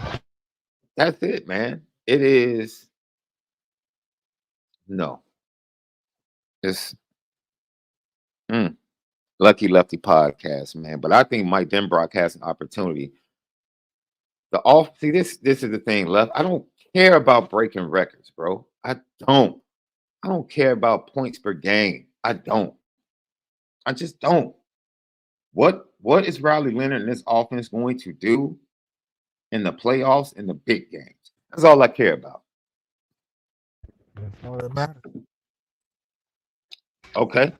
You know why Washington is a perfect example, Left? Let's look at this.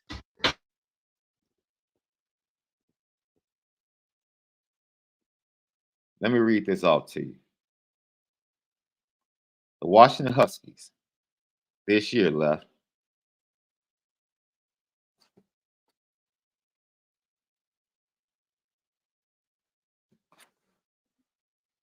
against Oregon State, they put up 22.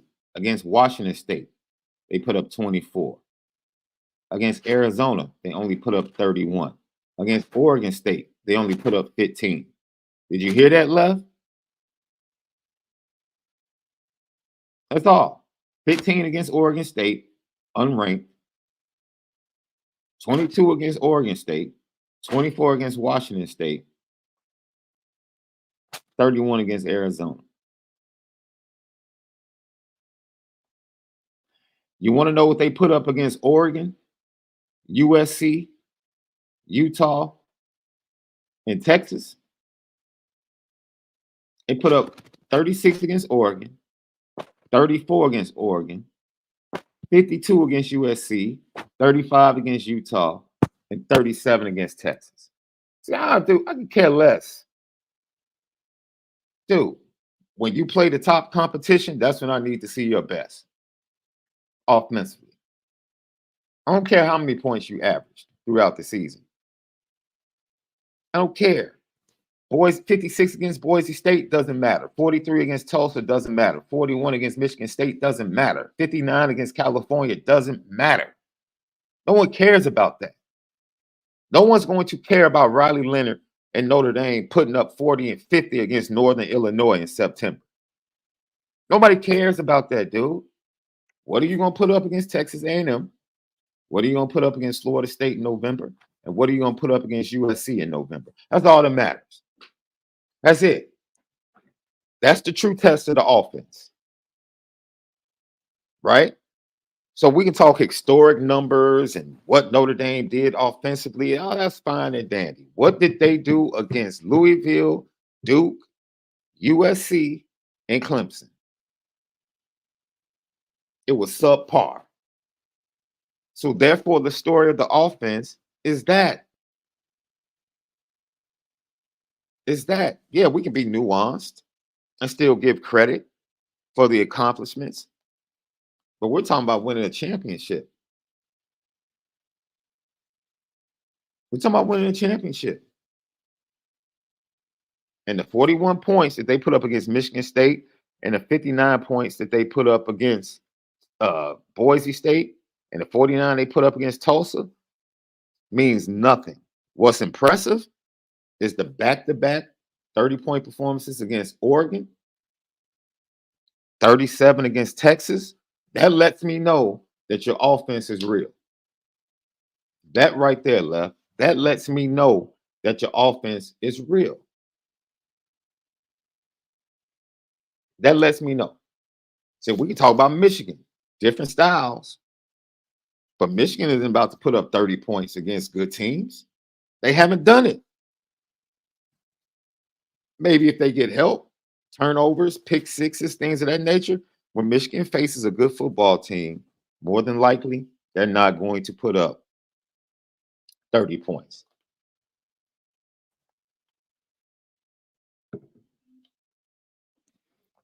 Notre Dame isn't going to give up a lot of points next year. But what is this offense going to do in big moments, in big games? And that, to me, that is the key for 2024. Fred, I'm sorry, man. I told some of my buddies, I'm praying. I love Coach Hammock. Absolutely. He is a man. He's one of the coolest dudes, and Left can attest to this. He's one of the coolest coaches to talk to and interview in all of college football. Done a solid job at Northern Illinois. But Fred, you know Northern Illinois is going to get that business when they come to South Bend next year. You know that, don't you? I hope you know that. That's a fact.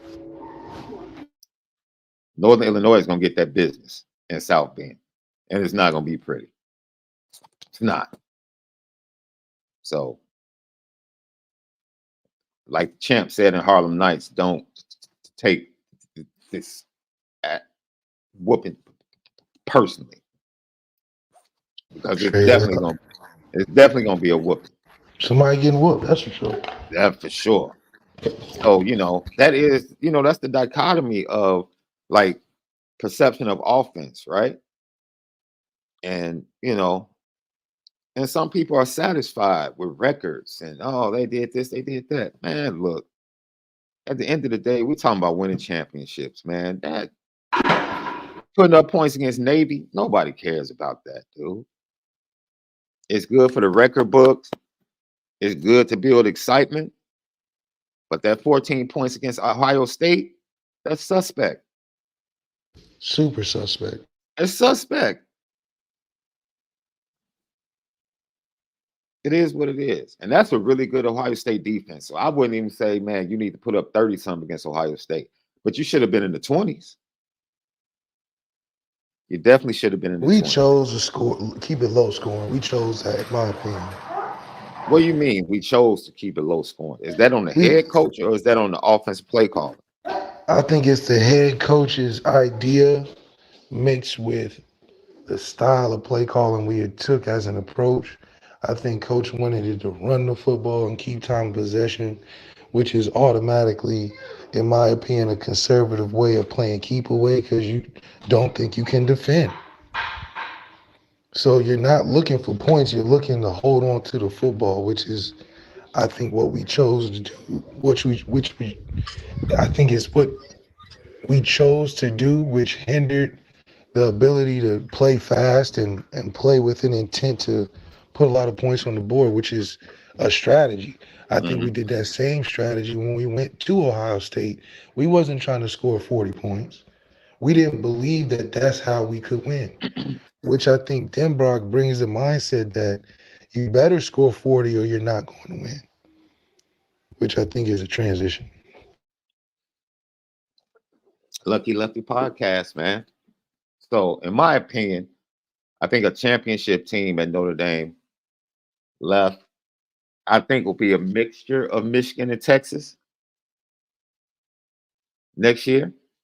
The question mark or the unknown will be the passing game to see how that plays out, starting with Riley Leonard. But we'll see. We'll see. The wide receivers will play a part in that as well, and how they look on the outside. Jordan Faison is a playmaker on the inside, along with Jaden Greathouse. The running backs are young, but they're explosive. They're playmakers. And then you have Mike Denbrock, the play caller, being able to do a lot of things and use a lot of different formations, motions, and everything to kind of get things going, to stir the coffee, if you will, or stir the drink, if you will. Definitely something to be excited about for sure, though. Yeah. Yeah. And as Justin N.D. Troll Snapper said, look, our points per game this season dropped by more than 10 points in games against ranked teams. You can't have that. Yeah, I mean, our points per game look pretty good, but this next year with the schedule, we should be He should be scoring some points. Yeah. On top of a top 5 defense, how do you not score 40 plus?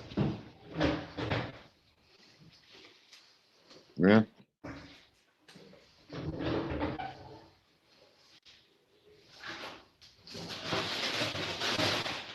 I don't think, you know what? I'm looking at the chat now. I think Blake Corum, let me tell you why Blake Corum deserves to be the MVP of that game. First of all, you saw the importance of Blake Corum yesterday. Because Blake Corum wasn't there for TCU, and what did Michigan struggle with against TCU? They struggled in the red zone without Blake Corum against TCU, even with Donovan Edwards. Yesterday, you saw the difference in Blake Corum in clutch situations, 3rd and short, 4th and short. He matters. He matters. And in the biggest points of the game, they put the ball in Blake Corum's hand. They didn't put the ball in J.J. McCarthy's hand.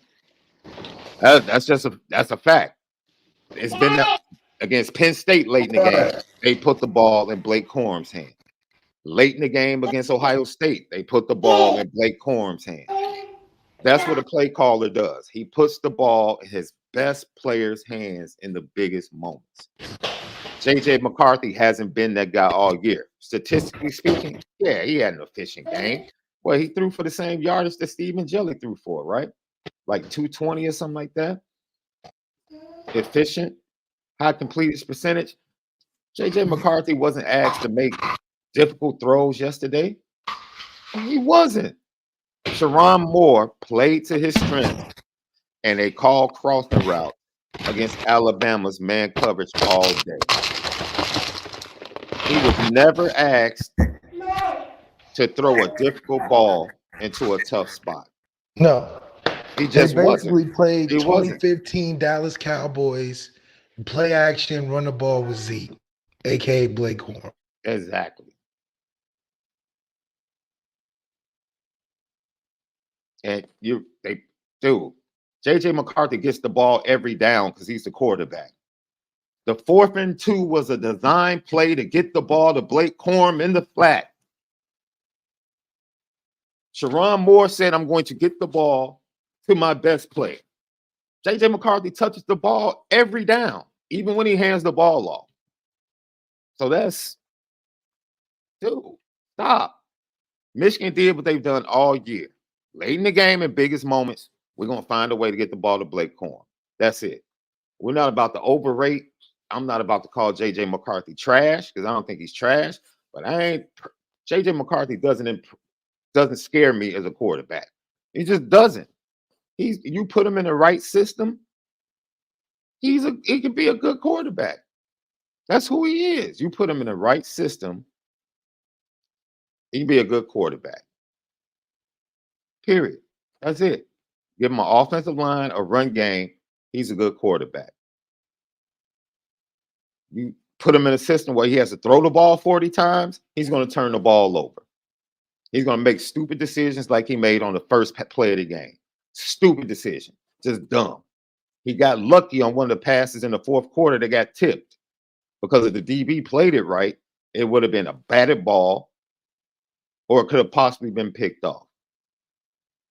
He had 2 other passes that could have been picked off. So we're not about to sit here and act like J.J. McCarthy is the dude. J.J. McCarthy threw for 200. He did. The fact that you're saying what he did, what Steve Angeli did, that's not like you're not helping him out with that.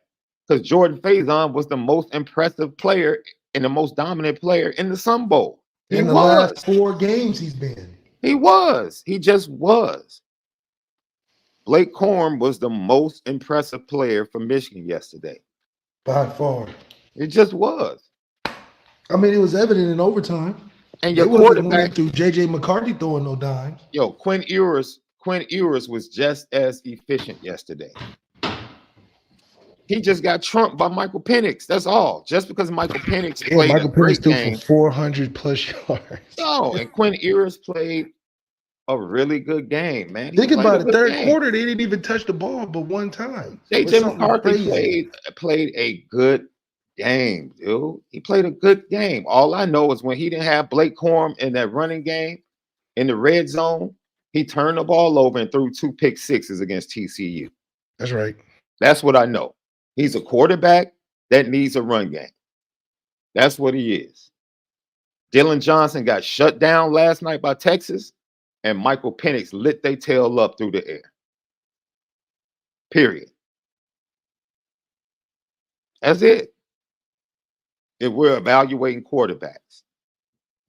So my point is, the MVP could have gone to anybody, but let's not inflate JJ McCarthy's game yesterday.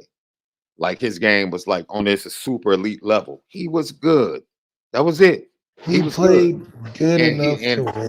People on the other side talking about, oh, he was trash or he's trash. JJ McCarthy is. He's not trash. He's just not. No, he's not trash. He's not trash. He's just not Aaron Rodgers. I mean, you know, there's a reason in realistic times, he's like a tier 3, tier 4 type of guy. Yeah. And that's a poor argument, NC Notre Dame fan. If anything, he's more similar to CJ Carr than anything. Saying if he got hurt during the game, that's dude. If he got hurt towards the end of the season and Michigan had time to prepare, the orgy kid, the kid that's 6'4", 230 that they bring in specifically for packages, could have carried out the same game plan. The game plan wasn't hard. Crossing routes, JJ McCarthy didn't have reads. They call man-to-man crossing routes because they don't want him to have to read coverages and defenses. That's why they motion and bunt set to get people open so he can throw to an open receiver. Why? Because he's not that type of quarterback, and Sharon Moore knows that. That's why he's good at what he does. He's very good at making off the chart plays outside of the pocket, which he made yesterday. He's a good player. But stop trying to overrate a dude or trying to super pub up a dude that threw for 228 yards.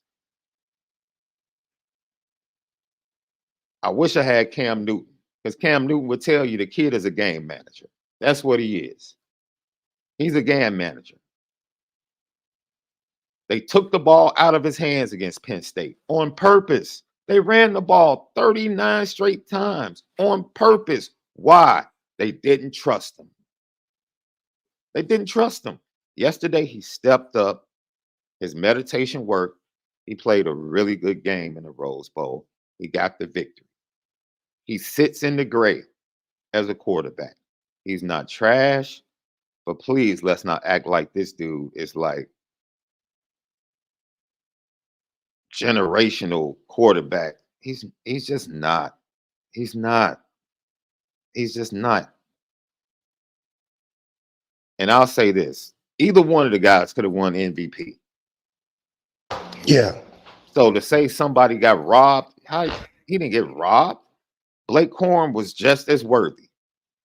Steve Angeli didn't get robbed. Jordan Faison was just as worthy. It's a preference. You can go either way and not be wrong. You can go either way and not be wrong. That's right. Out. I can say matter of fact, I can say the Michigan defensive line or the defense with 7 sacks deserve more credit than JJ McCarthy for how they set the tone and kept Michigan in the game. Like I said, it's all how you see it, man. And you wouldn't be wrong in saying that. But I just think it's unfair to be on either side of the coin. Acting like JJ was generational yesterday, but then on the other side, like, oh, he's trash. I don't think JJ McCarthy's trash at all. I don't. It's funny because I think until we see, a lot of people are kind of taking on both sides of the coin concerning the quarterback situation, whether it's Steve Angeli or Riley Leonard. Some people took the small sample size and said, oh man, we can roll with Steve Angeli. Some people said, yo, I still don't think he's good enough. Right? I don't think some people are like, I don't think we have anything in the quarterback room right now that's good enough. Others are like, oh, Riley Leonard's gonna be a dude.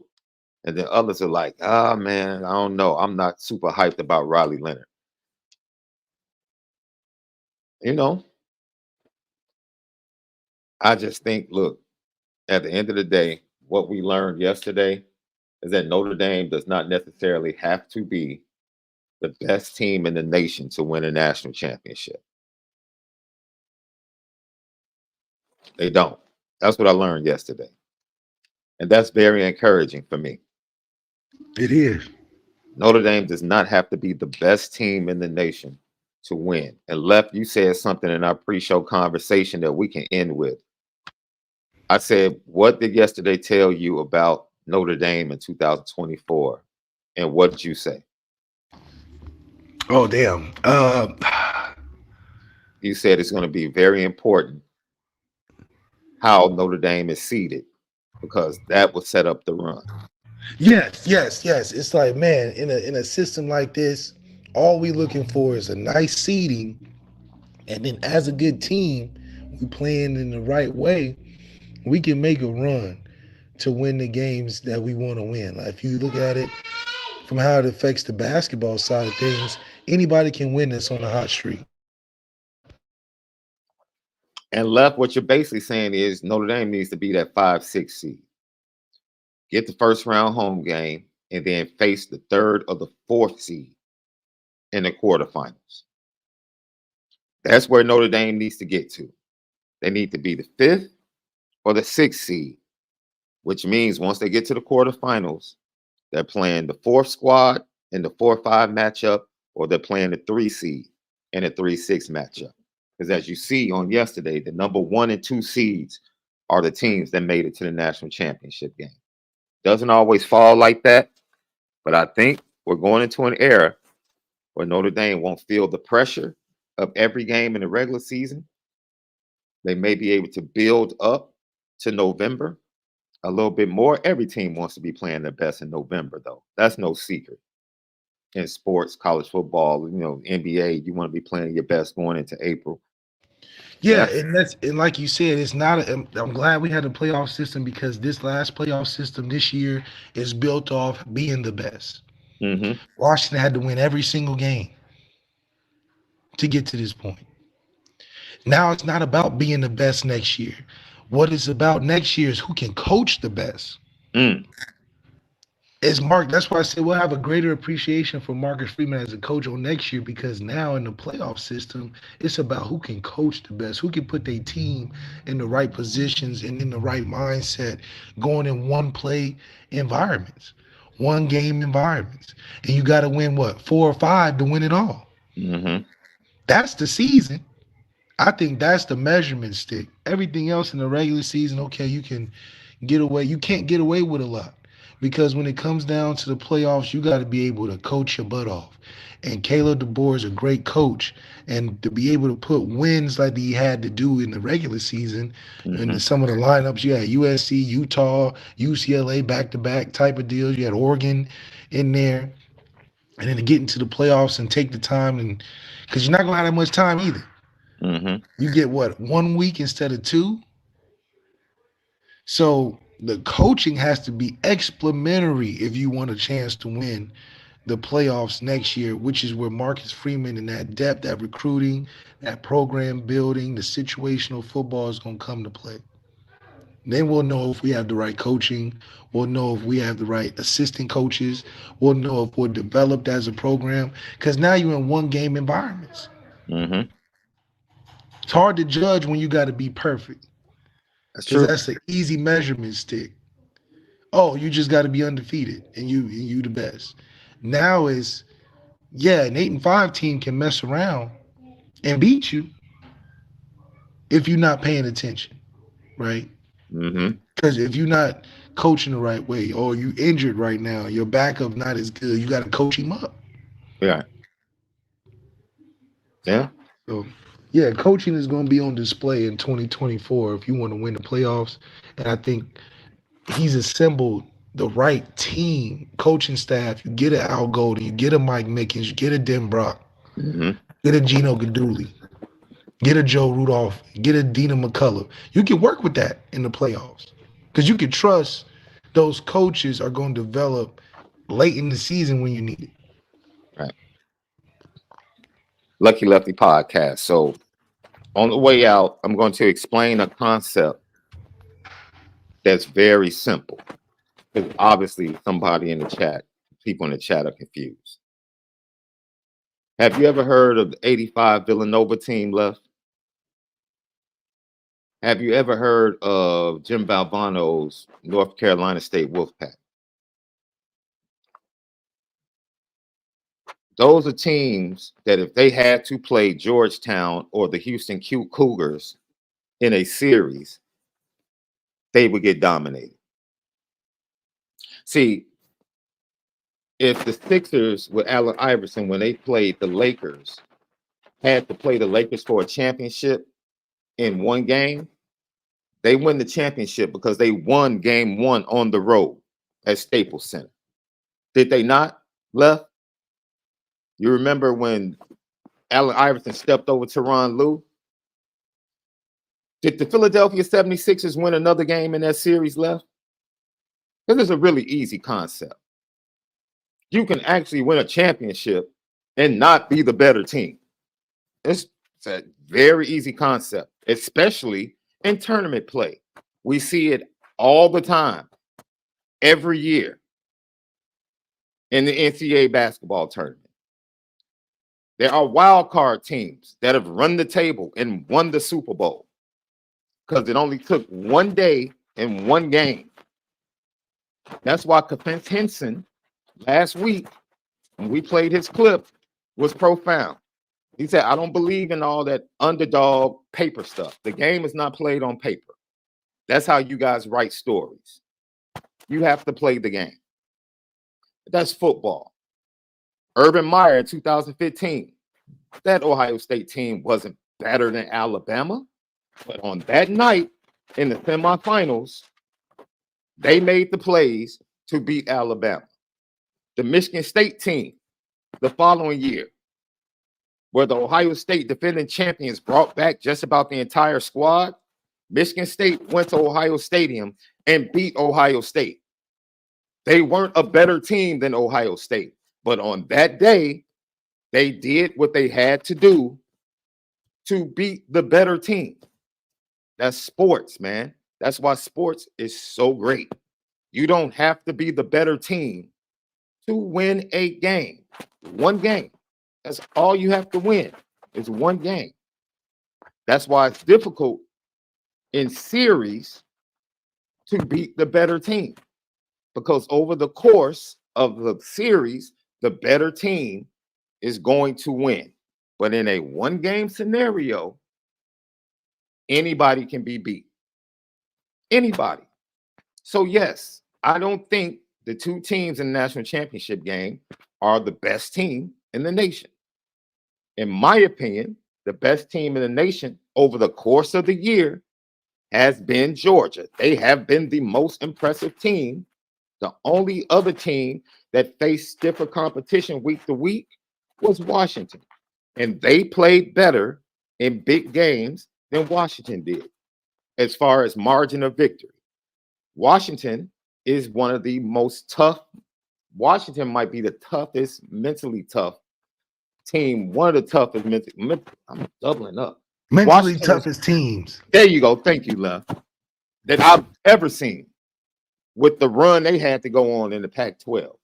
That Pac-12, whoever, yeah, we were talking about that. Whoever makes that Pac-12 run this year was unprecedented, dude. Unprecedented. Unprecedented. Facts. Unprecedented.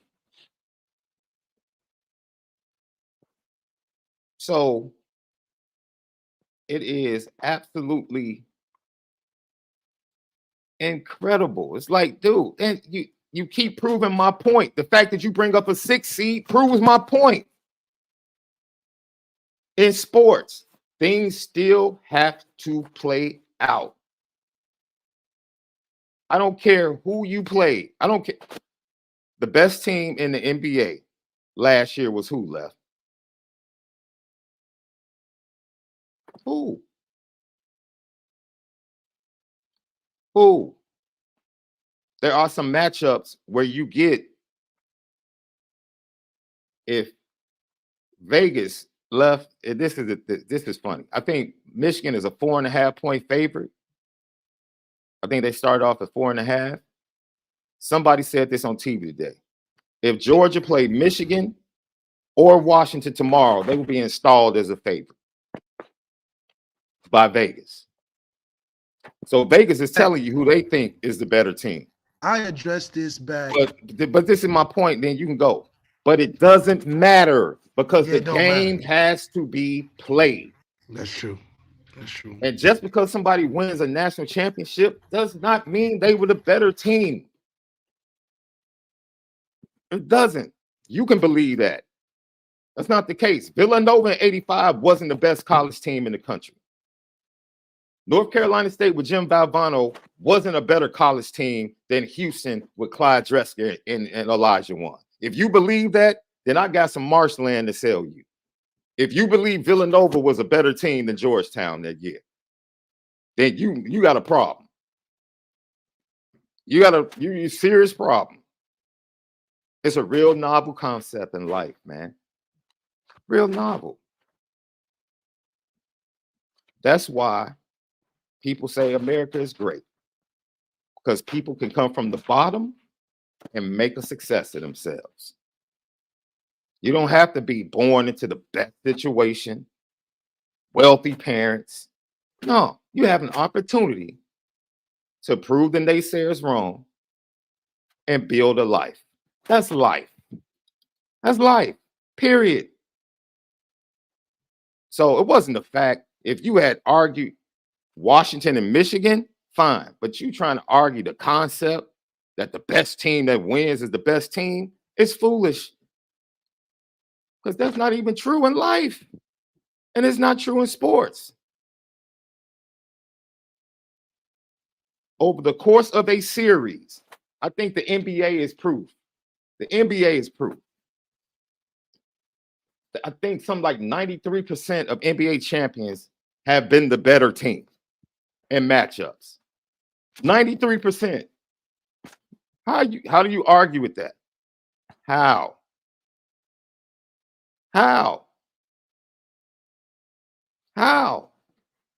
Once again, in series, the vast majority of times, teams left. This is why people could talk about the Kansas City Chiefs. Guess what, left? The Kansas City Chiefs weren't the best team in football last year. The Philadelphia Eagles were a better team in football last year. And if the Philadelphia Eagles, I don't know about that one, man. Left, they were a better team. In what way? They didn't I'm have about to explain to you. And first of all, they lost both of their linebackers. They lost both of their safeties. Did they not? They lost their defensive coordinator. Matt Patricia's their defensive coordinator right now, Left. Are we being serious? They got 2 rookies playing safety right now, Left. 2. They lost their entire coaching staff. What was the difference? Wait a minute. I'll take it a step further, Left. I know you're going to keep it a buck. In that AFC Championship game, do you feel like the Chiefs were better than the Bengals? Keep it a buck. Go ahead and speak the truth as a team. Yes and no, because what's the yes and no? Because we're about to get to greatness. Go ahead. Because Patrick Mahomes was the difference. Left. Thank you. Wait. Who was the difference? Patrick Mahomes. Okay, that's it. One player can make a difference in one game. That's it. That's the whole point. Thank you, Left. And even as a 3 seed this year on the road in the playoffs for the first time, Guess who's going to have the one player in the game that can make the difference every Michael week? Penix. No, I'm talking about in the NFL. Oh, Patrick Mahomes. Andy Reid is going to walk into the stadium on the road with the one player that can make the difference. Yeah, and he doesn't have the better team, but he has the quarterback that can overcome the better team. The better team, yeah. I mean, thank you. So if Kansas City wins the championship this year, they're not the better team. They just had a dude that can make the difference in big games. It's not that hard to understand, bro. No. You know why it's not hard to understand for me, Left? Because I got 6 championships because of a dude named Michael Jordan. Period. Here we go. Who was better than everybody else. It didn't matter who they played. Nah, he was Scotty, the dude. He needed Scotty on some of them now. Okay, that's fine. But Michael Jordan was the dude. He was going to make it happen. Without a doubt. He was the difference. He was the difference. Period. That's what matters, man. San Antonio, NBA. San Antonio was a better team than the Heat. Better team. San Antonio blew the series. Did they not, Left? With missed free throws and not rebounding the ball and Pop not having Tim Duncan in the game to rebound. All mistakes. With San Antonio blew the series because they were a better team than the Miami Heat. But they messed up their opportunity to win the series and took it to a one-game scenario. And what happened in that one-game scenario in Game 7? The best player in a one-game scenario won the series for Miami. And when they came back the very next year, San Antonio didn't make the same mistakes and proved that they were the better team. Period, man. It's okay. If you feel like sports is just this infallible world where the best team always wins, it's not true. That's not even life. The best people don't even win in life, dude.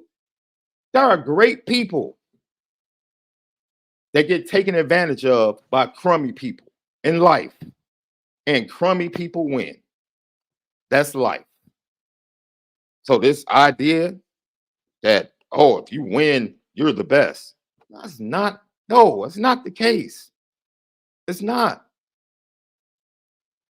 It's not. Left, if Georgia played Washington, who would you take?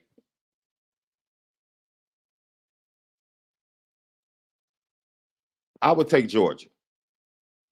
If Georgia played Michigan, I've seen that. I've seen that already. I would take Georgia. And regardless of who I take, I'm not playing in the game.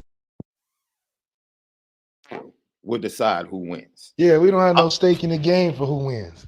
I'm going to say that I think Washington is going to win because Washington's winning. Washington's winning. They got Washington is the better team. Yeah, Washington is the better team. And if Michigan wins, that's not going to change my mind about who I think is the better definitely not going to change your team. mind. The only way it can be definitive is the NBA Finals because you got to play them 7 times potentially. That's the only way to find out if you're the better team. Is a 7-game final. That's it. The NBA is legit. They were better. That's it. Because you got to beat the team 4 times. You was a legit better team. That's why Denver and what they did was so crazy because Jokic literally was taking dudes out left and right. Bam. What he did last year and the players he beat. He was better. He beat KD. He beat LeBron. He beat Steph. Denver was the best team in the league last year. By far, bro. Yeah, easily. They're the best team in the league.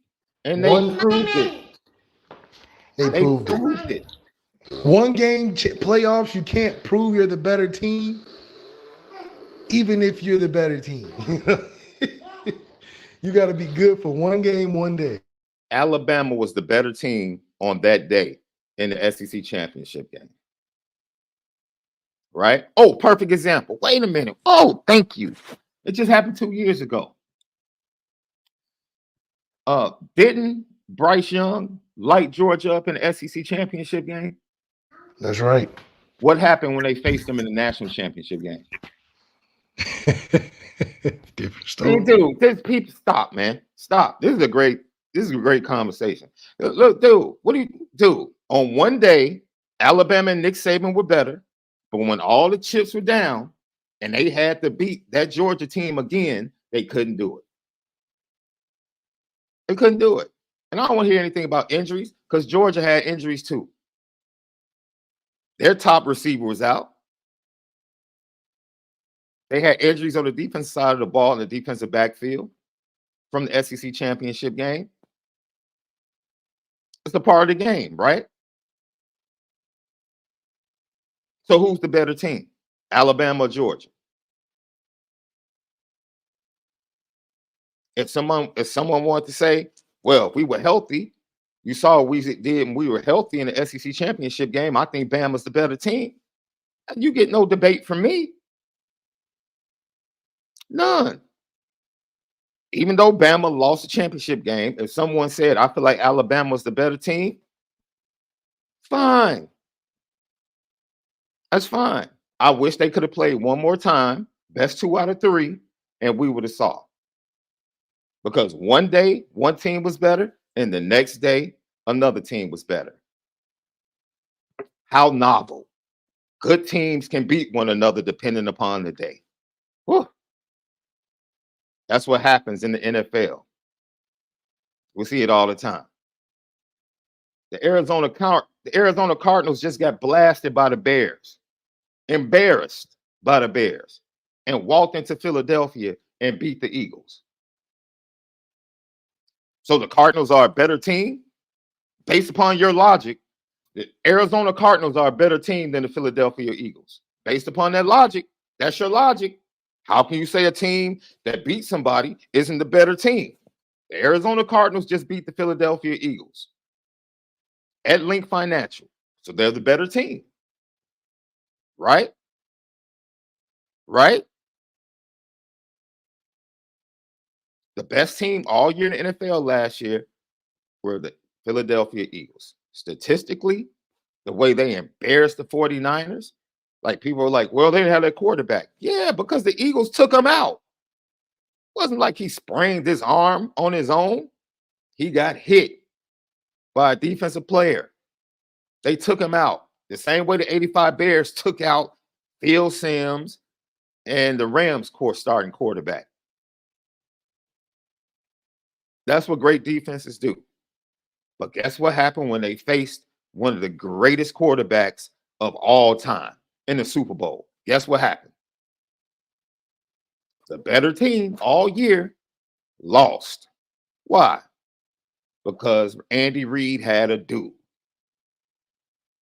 They had a dude. Patrick Mahomes, great example. He went to the Super Bowl against the Buccaneers. Early in the season, Patrick Mahomes embarrassed the Buccaneers at home.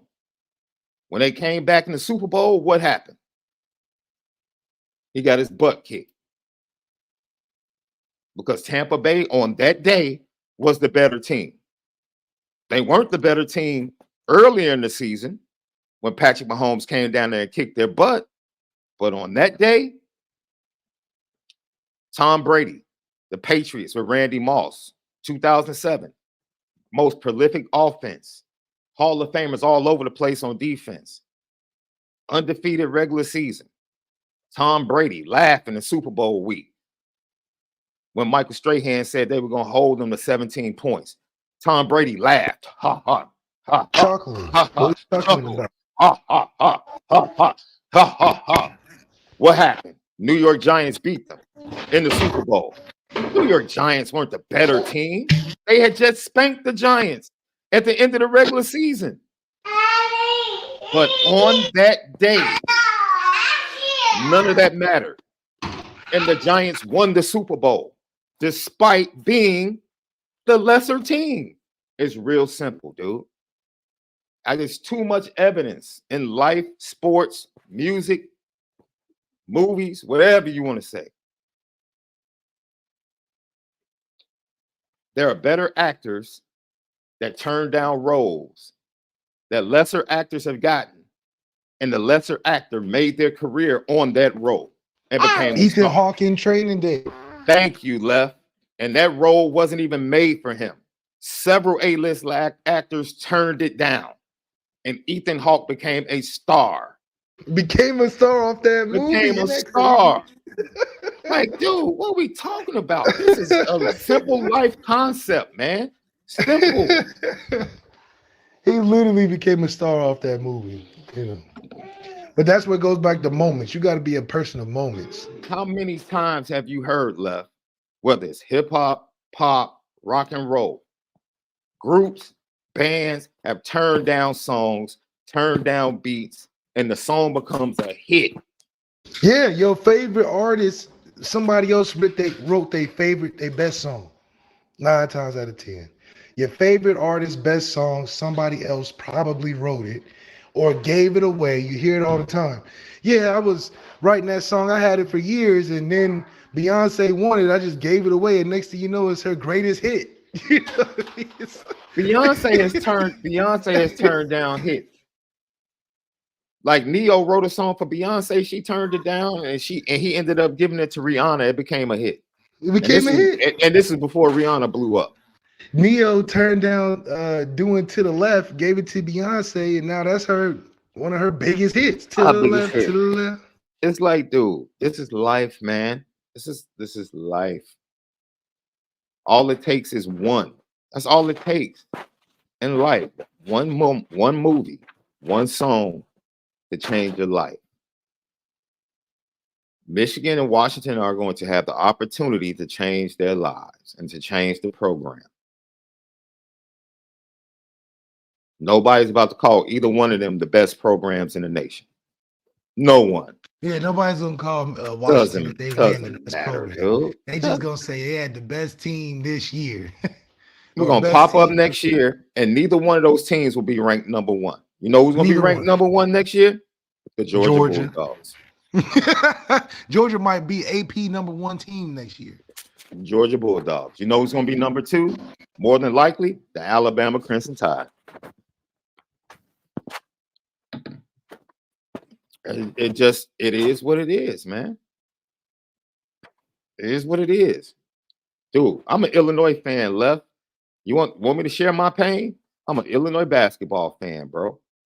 I have one of the worst coaches in college basketball. Because, Illinois fans will tell me he has 2 Big Ten championships. He has a Big Ten tournament championship. And that dude has had a number 1 seed and a number 3 seed in the last 3 years and couldn't get out to the first weekend with a number 1 seed and a number 3 seed. So don't tell me how great of a coach he is, dude. None of that stuff matters. Can you win in a situation? It's just like sports. When you play throughout a season, the better teams will win the conference. Why? Because it's a large sample size. But when you minimize the sample size and it becomes a 1-game scenario in a tournament, everything becomes magnified. How good you can coach, how good you can prepare, all of that becomes magnified. All of that becomes important. Anybody can lose. Anybody. This dude had back-to-back Big Ten Players of the Year and better teams and lost to better teams in the tournament. This dude had Kofi Coburn and Ayo DeSumo on the same team and lost to Loyola Chicago, dude. You don't sit up here and tell me the best team always wins. And that's why, if based upon that, you definitely see that in basketball. How many times Kentucky lose? Bro, if NC Notre Dame, by that logic, Notre Dame is never going to win the national championship, Left. Mm-hmm. If Notre Dame needs to have the better team to win the championship, it might not happen. And that's the point. Notre Dame doesn't need to have a better team. They just need to get hot and play better than the teams they face on that day. Period. Period. If Notre Dame wins the championship next year, they're going to have to beat a team that's better than them. They're going to have to. They have to beat a team that's better than them. We're not the Miami Dolphins, where they can only beat teams that aren't as good as them. That's it. Unfortunately, that's the path, the expansion, with the way it's laid out, and Notre Dame not being in the conference. Notre Dame is going to have to win a championship by beating a team that's better than them. And they can do it. Period. They can do it. But it doesn't change the fact that they're going to have to beat a team that's better than them. It's simple. That's why I'm encouraged. Left, you said you're encouraged because you feel like being the 5th or 6th seed, even though people feel like being a top 4 seed or not being able to get in the top 4 because of no alignment with the conference. It's a blessing because you say, yo, if you're the 4 seed, you have to play the 1 seed. Right? In the current thing, if you're the 3 seed, you have to play 2 seed, so on and so forth. Unless Notre Dame was dominant and was undefeated, it was very rare that Notre Dame in the current playoff form was going to get into the playoff as a 1 seed. Very rare. Very rare. Slim shot. But now it's a very great chance that they can be the number 1 seed in the at-large bids, which is huge because it sets them up going into the quarterfinals to play. If they're the 5 seed, they beat the 4 seed. Because I think they're going to reseed after this or for the semifinals. If I'm not mistaken, I don't want to give bad information, so I'll hold off on that. I don't know if the reseeding takes place at the semifinals. I think it takes place at the semifinals. But if they're a 5 or 6 seed left, they're going to play the lesser teams of the top 4. And that's vitally important. The path is vitally important in tournament play to avoid. That's why there was such a big deal about the Lions-Cowboys game, right, Left? Because the loser of that game has to face San Francisco in the second round instead of the championship game in the NFC. And that's huge, man. That's huge. That's huge. It's very conceivable that the Cowboys and the Lions can beat the 49ers in a playoff game. Very conceivable. If they happen to beat the 49ers team, there doesn't mean, dude, the 49ers just beat the Cowboys by like 30. The 49ers have spanked every good team. The 49ers and the Ravens have spanked every good team they faced. And then the Ravens beat them when they faced the 49ers. But everybody else in the NFC, the 49ers have pretty much, they embarrassed the Cowboys, embarrassed the Eagles, and I forget the other playoff team they played that they embarrassed. So they are head and shoulders throughout the regular season the better team. That does not mean that they cannot be beat on one day in the NFL playoffs. It doesn't. It's possible. They can be beat. Anything can happen.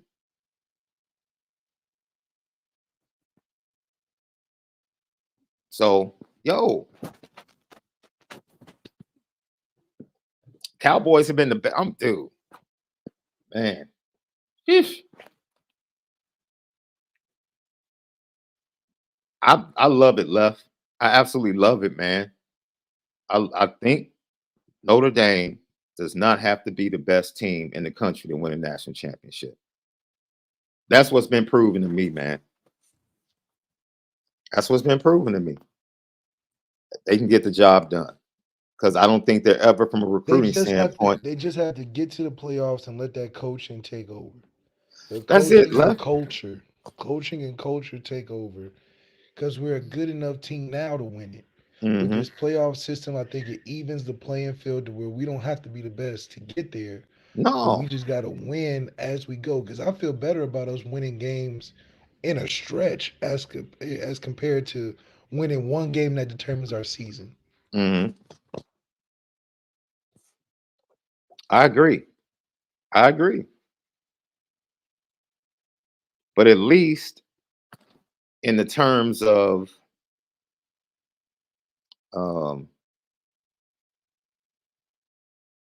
being a champion, at least that's proven on the field, dude. In comparison to like computers from the BCS era, split champions in the polls, the coaches poll says this, the media poll says this. Those days are awful, man. Like, dude, prove it on the field. Prove it on the field. That's the best way. That's the best way to determine a champion. And whoever that champion is gets the opportunity to say, yo, we're the champions.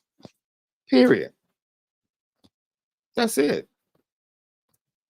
That's the best way. And I don't know if they need to expand it beyond 12 teams left. I think 12 teams is enough.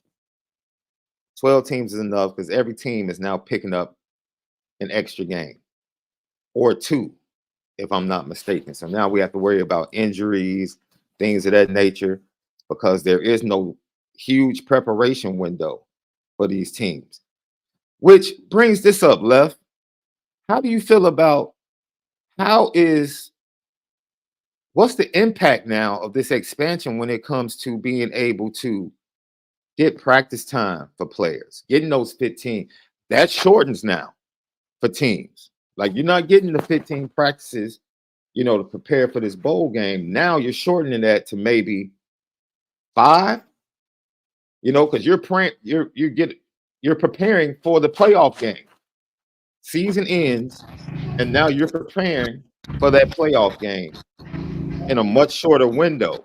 That's something you have to look at as well. Yeah, I think guys will sit out more regular season, end of season if you're in the playoff position. But if you're think about it, it was 15 or like the top 12, 15 teams were like one loss or no loss teams. So you're in a position where you got to still fight to get into that. Because a team like Liberty needs to be in there. Oregon needs to be in Well, there. These are one Liberty would be in that one bid that goes to non-power 5. There's an automatic. Okay. Whoever is the best out of the Whoever's the non-power best 5, out of the non-power 5 will get in. Okay. they get in. And then they got to play Notre Dame week 1 because we are 5 seed automatically. Yep. So whoever that 12 seed FCS program is, they're going to play Notre Dame round 1 next year because we're going to make it. And the highest we can make it is to the 5th place. I think we'll go 12 and 0, 11 and 1. We'll be 5th place and play an FCS team that's really good. First round at home. That's the prediction. Yeah, it is. It's one of those things where I'm really, man, I'm telling you, man, the impact of this expansion on the portal and a lot of different things is going to be fun to watch. The opt-outs, who opts out, who doesn't opt out. And then on top of that, like the first dude that opts out because he's like, man, we're an 11 seed. I don't think an 11 seed would opt out, though, because it's the excitement of playing, right? I mean, they're still going to get the same information from the NFL and the scouts, right? That they need to go to the NFL and protect themselves. And they're going to say, yo, be realistic about your team's chances of actually winning a championship. I mean, all of that matters. I mean, they're going to get the same information they've been getting. The only thing that counters that now is an opportunity as an 11 seed or a 10 seed to get to the quarterfinals and then possibly make it to the semifinals. But do you want to chance those 2 games?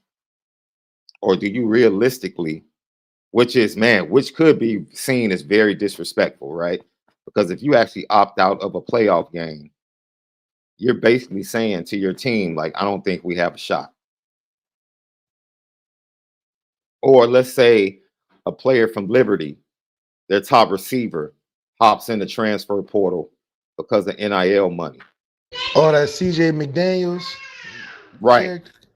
Then how is that player looked at?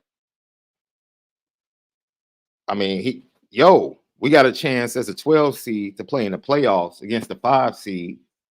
We're probably not going to win, but I have this opportunity to go get $1 million in the portal. That's a hard decision, Left. These are hard decisions now. That's a hard decision because you got to navigate. You know, if you want to be like you're transferring, in my opinion, to be in contention for the 12 teams. Mm-hmm. Now, how does transfer work with the playoffs? Because that goes through the whole technically break period of a school calendar. Mm-hmm. So when do they get a transfer in after the regular season if you're a top 12 team? How does Alabama recruit and get guys in that aspect? I think we will have opt-outs still from playoff teams. That's my prediction. Because my thing is, how are the guys that are transfers not eligible to play in the playoffs if the regular season over and guys are transferring after the season? I mean, dude, they have to be students at the school. Left schools are not about to change. But how? That's when you're committing to a school, you're basically a part of the school. Yeah, but you're not enrolled in the school.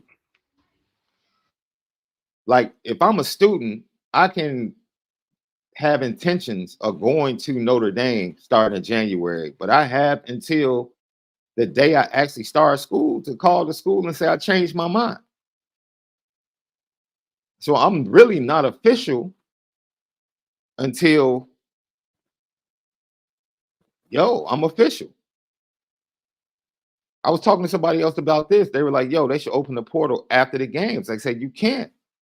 Because now your kids have to rush all their visits in a week span, in the span of a week, to make a decision on where they want to go. I was like, that would be crazy. Because the last playoff game next year would be like end of January, right? Yeah, I think it would be like the middle of January, which the last playoff game will literally be after classes have started on campuses for the second semester. Classes will have started. So so they wouldn't. So guys wouldn't get the break. Guys wouldn't get the break. I agree, but you can't. No, dude. At that point, that would be school presidents and admissions changing everything for sports, and they're not doing that. They're not doing that. You're gonna have to do something because they're missing breaks. You know, Washington, if this is the playoffs, will be playing not next week, but the week after. Third week of January, damn near, you're getting in the Super Bowl area. Well, the Super Bowl right now is comfortably last weekend or first weekend in February. That, that. And that's perfect because you have the Super Bowl and then the next weekend you have NBA All-Star. NFC playoffs are big too, though. Oh, well, I mean, that is what you're talking about. What? It's not Saturdays anymore. I mean, Sundays. It is Monday. Championship game is always on a Monday. Even when they push it back further, it's still going to be on a Monday. They're not going to invade or battle the NFL. Like, they know what's happening right now. They should just make it like European soccer. They got clubs where the young kids can 16U, 17U, that whole thing. Make these colleges just semi-pro leagues. That way they can make more money and drop the facade of student athletes, because at the end of the day, you can always go to school. You just have a limited time to play sports. Oh, Notre Dame would never allow that. Are you kidding me? No, the school They has would to if be it bigger made than the money. They football would if it made the program. money. Hmm? If we had to raise money to sponsor a semi-pro football team for Mm-hmm. Notre Dame, we would do it better than anybody. I'll believe it when I see Because it. we don't have to. We can drop the facade of student athletes and recruiting and all of that, because we're trying to win games and make money. We make $1 million from the bookstore every game. I'll believe it when I see it. In theory, it sounds good. In theory, no, I just don't see them moving off of the foundation of what they believe. It would if it made the bread, because we sold turf. They We making sold bread patches now. of grass. Left, Sean. they're making bread hand over fist now. We would make more as an independent team. And you think that's going to change? Money only makes what you believe worse. If you're a bad person, more money makes you even worse. We'll become greater stewards. I'm telling you. Man, they're going to spend less. If they start putting in more money, they're going to spend less. You can guarantee that. That's their stewardship. They're going to spend less. Man, in theory, it sounds great. In theory, it sounds great, but man,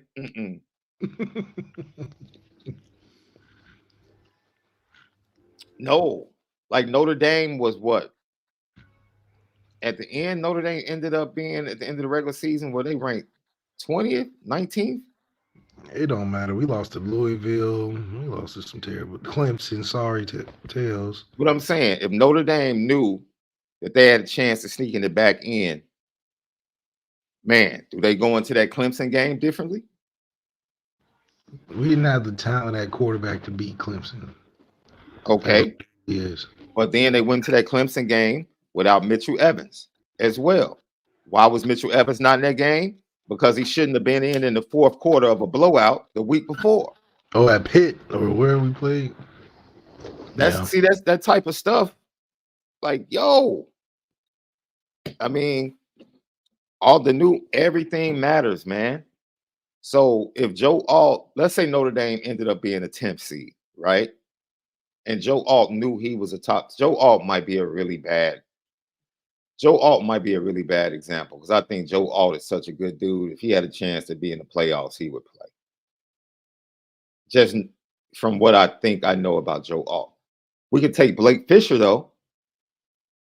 If Blake Fisher had an opportunity to opt out as a 9 or 10 seed, I think Blake Fisher would consider opting out. As a 9 or 10 seed? Heck yeah. Heck yeah. But you the 9 and 10 right, seed, Blake Fisher would think about opting out. The difference between a 9 and 10 seed and a 1 seed or a 4 seed is 1-2 games.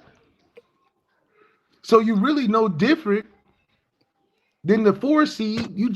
That's what I'm saying. Like the top 12 teams, top 15 teams this year were 1 or 2 losses.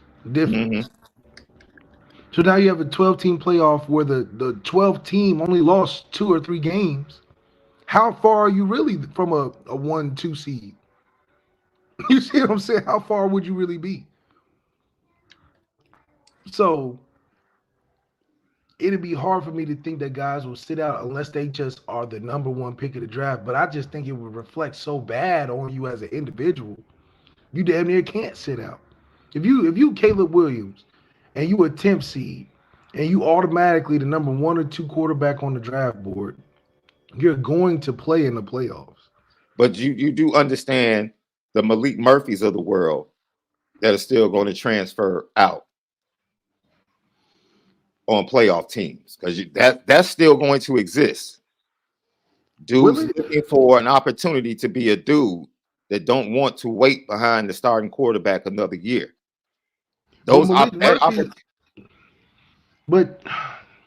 I think the 12 teams getting into the playoffs will make the difference in transfer portal, because those 12 teams are very viable. transfer portal guys are gonna want to be on one of those 12 teams. So I think that trend that changes a lot because Riley Leonard would have to wait. But see, why would it change? Why would it change? You saw 3 to 4 defensive backs jump in the transfer portal, and the starting linebacker jump in the transfer portal from Georgia. Why? Because even though if Georgia had been in the playoffs, they still would have transferred. I don't think they would have left. I don't think they would have Yes, left. they would have, dude. Because then what does it come down to? Does it come down to tape? Left. It comes down to the fact that you got a true freshman starting in front of you, fam. You're not playing at Georgia. You got a freshman and a sophomore starting at safety. Why are you staying at Georgia if you want to play? For what? You're not playing. You're not playing in the playoff game. So, yes, you hop in the portal because I can go start here and get some NIL money. I don't think that changes. I think it changes the opt-outs a little bit. And I think it keeps certain guys from transferring. But you still have kids that are battling that are not in the top 2 on the depth chart at places like Georgia and Alabama. They're bouncing. They're like, I think they bring up here. a good point. If that's the case, then schools are going to start coming up with money to keep their players from transferring during playoff time. Because that's what it's going to come down to. Kirby Smart's not going to let his starting linebacker leave the first game of the playoff. They can't. That's the point, Tom. They can't transfer after. You have to take the slots. Malik Murphy left because he couldn't take the chance that the quarterback slots would be taken if he waited after the game. That's a decision Malik Murphy had to make. We literally just saw this. This dude literally came in and led Texas to 3 wins during the regular season when Quinn Ewers was hurt. He had to make a tough decision, man. Like, Sark is probably the best coach to prepare me for the NFL, but I need to play.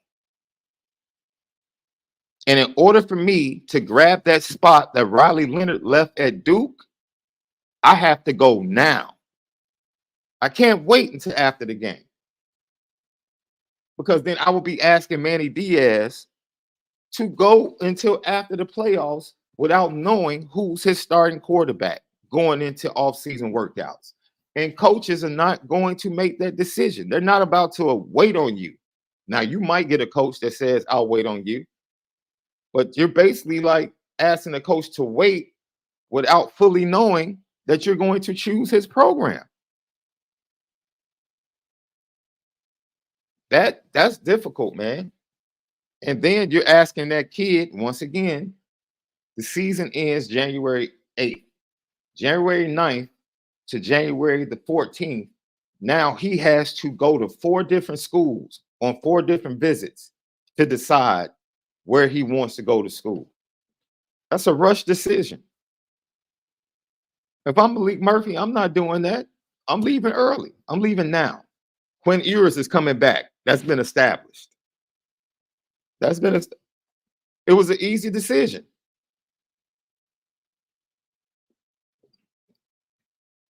It's an easy decision. But Tom, our conversation is not strictly about starters. That's why I pointed out the Georgia players that left. They weren't starters, but they were good players. But Fran Brown, the defensive back coach at Georgia, got the head coaching job at Syracuse. And 2 of the defensive backs that weren't playing went to Syracuse for an opportunity to play. It has nothing to do with who's starting. Kids are going to leave to get an opportunity to play. You can't get to the NFL if you're not able to show the NFL who you are. You need an opportunity to play in order to do that. And the kids left Georgia because, dude, the starting safeties were a true freshman and a sophomore. Dude, let me go to Syracuse. I can start right now with the coach that recruited me and the coach that coached me and developed me. And I can get some NIL money. That's an easy decision, Left. That's an easy decision. Michigan had players to transfer out.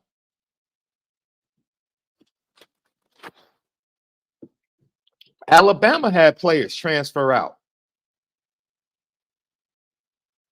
I'm trying to think. I can't think of anybody off the bat off Washington's team, but I know for a fact that Michigan and Alabama had players transfer out of the program as playoff teams.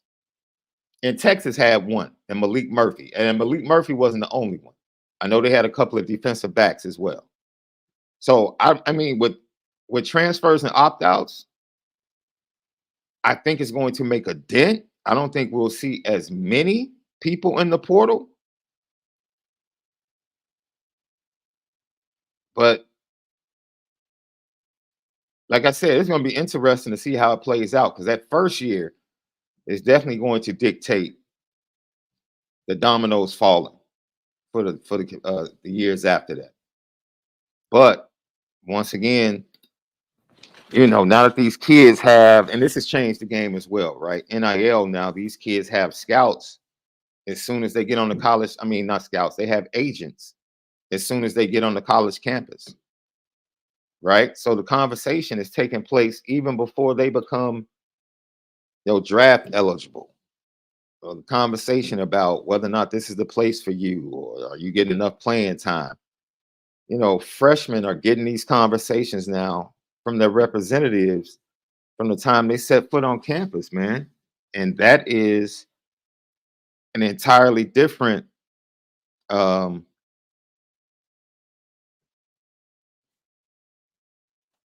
an entirely different that's an entirely different conversation. But it's going to be interesting, man, because put in that position. Okay, let's say it's 2016 left, and Notre Dame is in the national champ, is in the plan for a championship or in the playoffs, right? 14 playoff. You're not the starter. Teams are still coming after you, and it's an opportunity for you to get $750,000 in NIL money. But you got a chance to play with your boys in the playoffs. What do you do? Are you still transferring? Are you still jumping in the portal? Yeah, it's an interesting conversation. I mean, you know, it comes down to what are you doing it for? If I'm AJ Mitchell from Georgia, I'm leaving because it's the money involved. I've won a championship already. Mm-hmm. They offer me more money at another school. Why not? I think that's an easy choice. Right.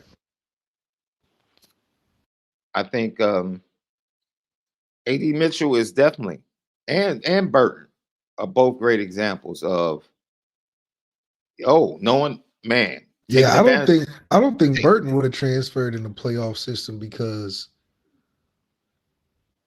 I think that he just would have stayed due to the fact that the chances of both teams making the playoffs, he was already on a playoff team. So it just comes down to a matter of, are you going to beat them this time or not? You know what I mean?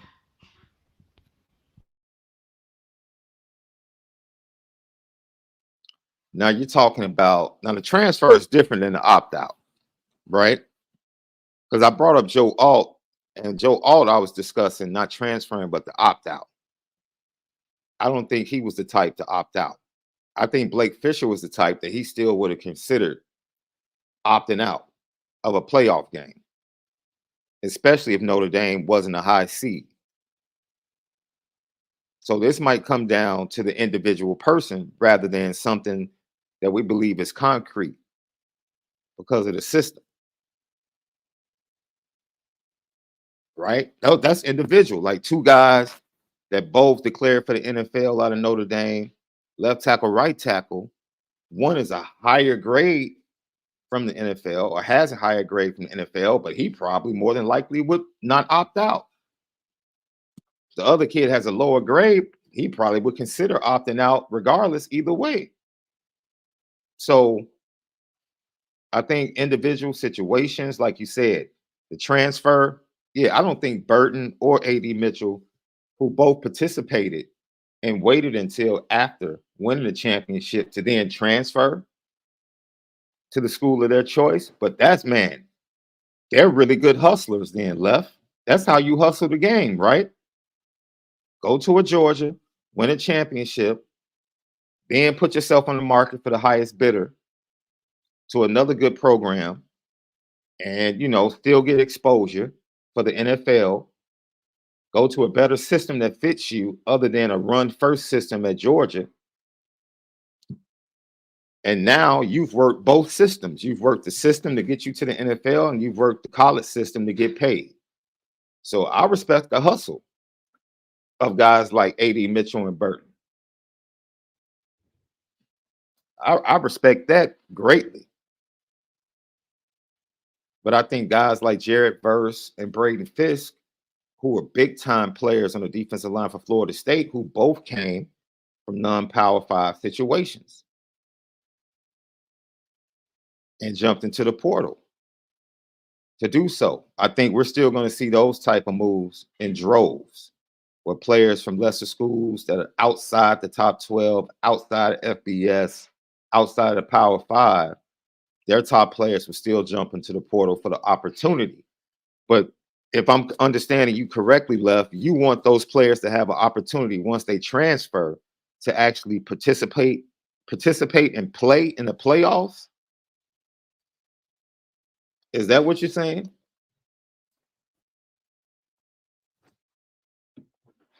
I might have lost Left. I just, if that's the case, I just don't see you didn't hear me. No, I didn't hear you on mute. Is that the case? Go ahead. No, is that the case? You want those kids that jump in the portal in early December when they make their decision, they should be able to practice and then play in the playoffs? I mean, a guy like CJ Carr, in a situation where we were in, if he's astronomically better than what we can service from Steve Angeli, if there's something we can do to get him in the game, I mean, why not? If that's what we're focusing on. I think even a guy like Tobias, I think if we were a playoff team, and just the sense that 12 teams make the playoffs, I think the guys on the 12 teams that are playoff teams will have a second thought before they think before transferring. A lot of guys on these playoff teams right now that are transferring are after the game, after they done went all the way, or either before they know that the end of the road is only 2 more games. I think the anticipation of possibly playing 4 or 5 more games or 3 or 4 more games in the second season will keep guys in place if you're in the top 12 teams. I think it's going to be rare for guys to, if you're in a playoff team, I think it'll be rare for guys to leave that situation. It is. Because how much more money is out there outside those 12 programs that are at playoff teams? Because you got to think. But Left, I mean, you're not going to leave a 12 team playoff contention team to go to Missouri or Kentucky, right? Or Tulane. If you're at Ohio State, I'm not going to jump out of the playoff contention to go to a Cincinnati, a Fresno State. So I think that the premier players are either trying to transfer onto a 12 playoff team, or after the season, if they're on a 12 playoff team, then they will leave. But I don't think any will leave after the regular season if you're on a 12 team playoff team. It's an interesting conversation, man. Because I promise you, I can see scenarios on the individual basis where young men make decisions that we think, man, I can't understand how he would do that, or why he would do that, or why he would decide to opt out, or why he would decide to transfer right now. When they like have if we was in the playoffs right now, I guarantee you Aldrich's not sitting out. I guarantee it. But first, see, once again, that's individual, dude. You're talking about Aldrich estimating how he feels about Notre Dame football. That's it. Yeah, of course he wouldn't. Of course, Joe Alt wouldn't. Sam wouldn't. Sam probably wouldn't. Blake Fisher still would consider it, in my opinion. I don't think Blake would consider it though. Okay, you got to know the person. All right. I agree. It's an individual thing, but Blake would have played them games because I think Joe Alt would have played them games. Got two totally different people. If we was the 7th seed, 6th seed, Joe Alt and Blake Fisher playing in playoff games. Okay, I think that's fine, but I gave you a scenario where Notre Dame was a 9th or 10th seed. 9th or 10th seed still. Nah. Because you got to think, as a 9th or 10th Notre Dame's team, that means we lost what? Two, possibly 3 games, maybe 2 games for sure. That means that the number 1 team has lost 1 or 0 games. So how far are we really? If we played that team. You see what I'm saying? It ain't too many games. Like they're not accepting a 7-5 team in the playoffs, 12 team. Because basketball, you play 100 games damn near. So you can't really look at a record. Once again, this comes down. Okay. So let's say this year, right? I guarantee you, if it was a 12-team playoff, that means that Florida State would have gotten into the playoff without Jordan Travis, right? Yes. I guarantee you they still would have had players sit out because those players would have known. They would have known. You saying something now, Sean, because all them players was upset and crying and doing all the roles. Because now we're talking about, which I said earlier, when you get the 9th, 10th seed, 11th seed, I brought it up with the 1 automatic bid for a non-power 5. Playoff game, but that best player is going to consider whether or not he should jump in the portal or play the playoff.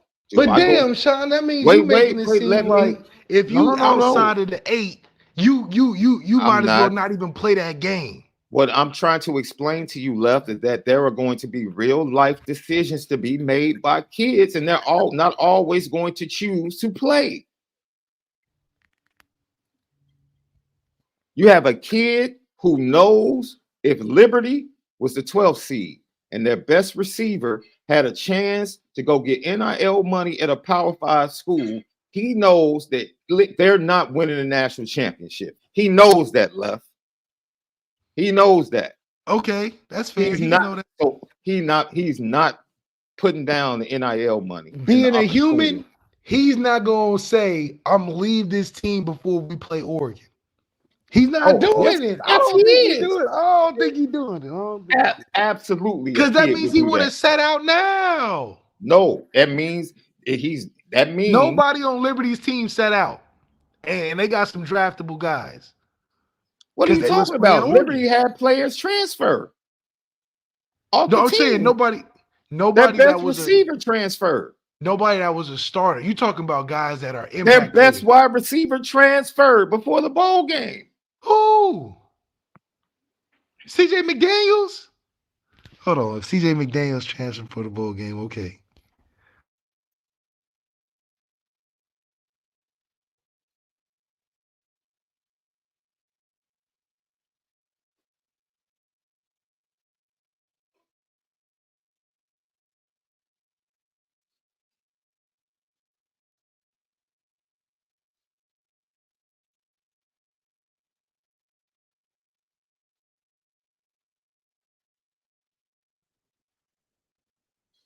Right?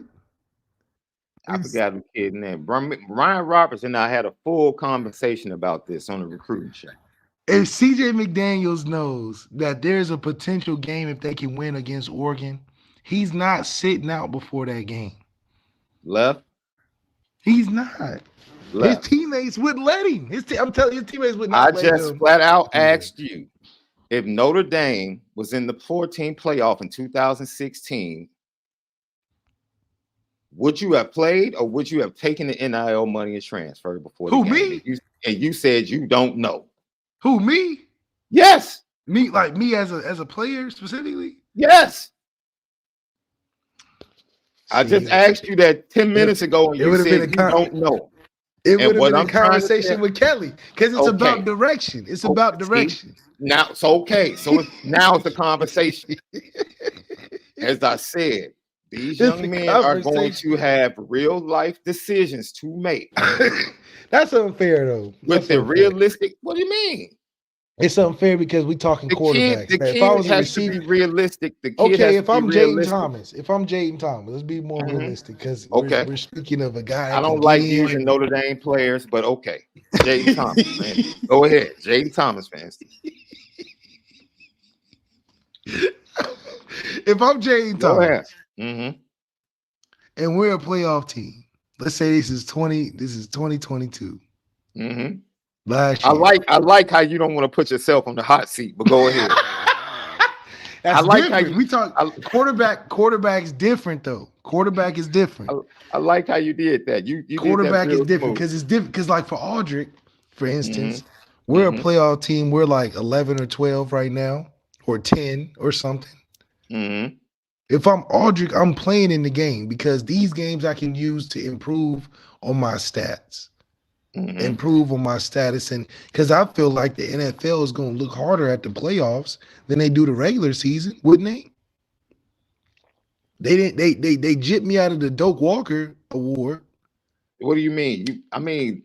Yeah, there'll be GMs and scouts at the playoff. There's got to be games, weight. There's got to be weight to the playoffs for an individual player. How much more do scouts need to see 19 from Georgia? Do I really need to go to a playoff game to see 19 from Georgia? You're talking about the best tight end in the game, damn near player in the game. But my point is scout. That's like Jadeveon Clowney. If Jadeveon Clowney was on the South Carolina team and they was 8 or 9 seed, Jadeveon Clowney is sitting regardless. But this is my point. It's Jadeveon. Scouting at its core is still about being in person, but it's so much technology that's added to scouting now. And the job is delegated with assistants now, and guys cutting stuff up and sending it to you like immediately. As you travel to another game, you're getting cut ups from a game that you weren't at. Everything's different, man. The information age for these scouts, the information that they have at their fingertips is like bananas, right? Almost the guys that scout and love to be in person, they're almost being pushed out for the guys that understand the numbers.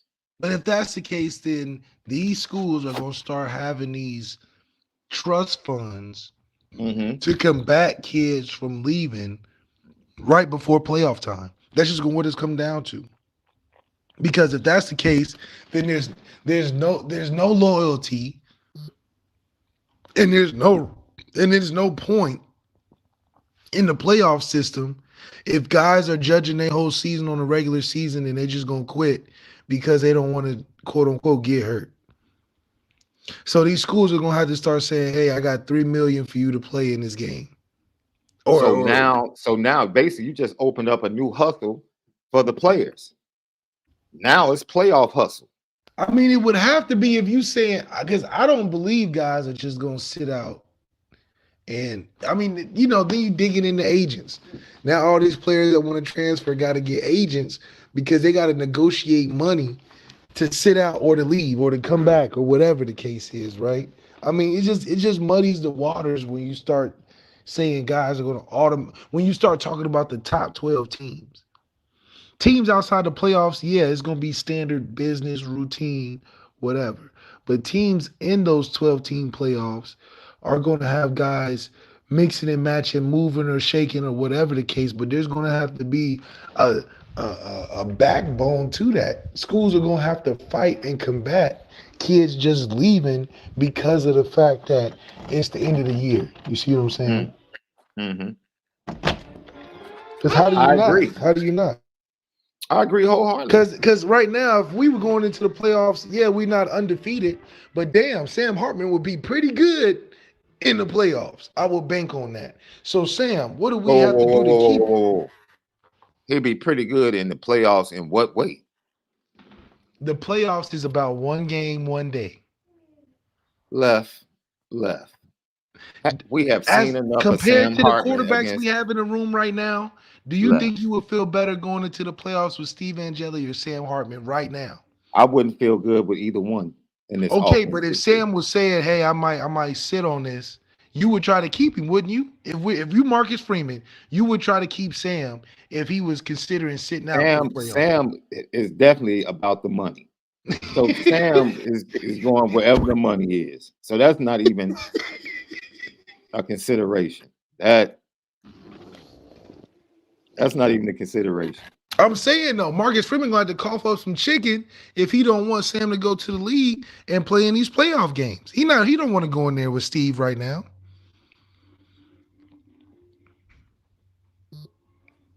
You just said you think Sam is going to play well. That's the only thing that made me pause. Man, listen, Marcus Freeman would pay Sam to stay if he had to choose between Sam and Angeli for the first round of the playoffs. Okay, then he's paying him for suspect play then. That's fine.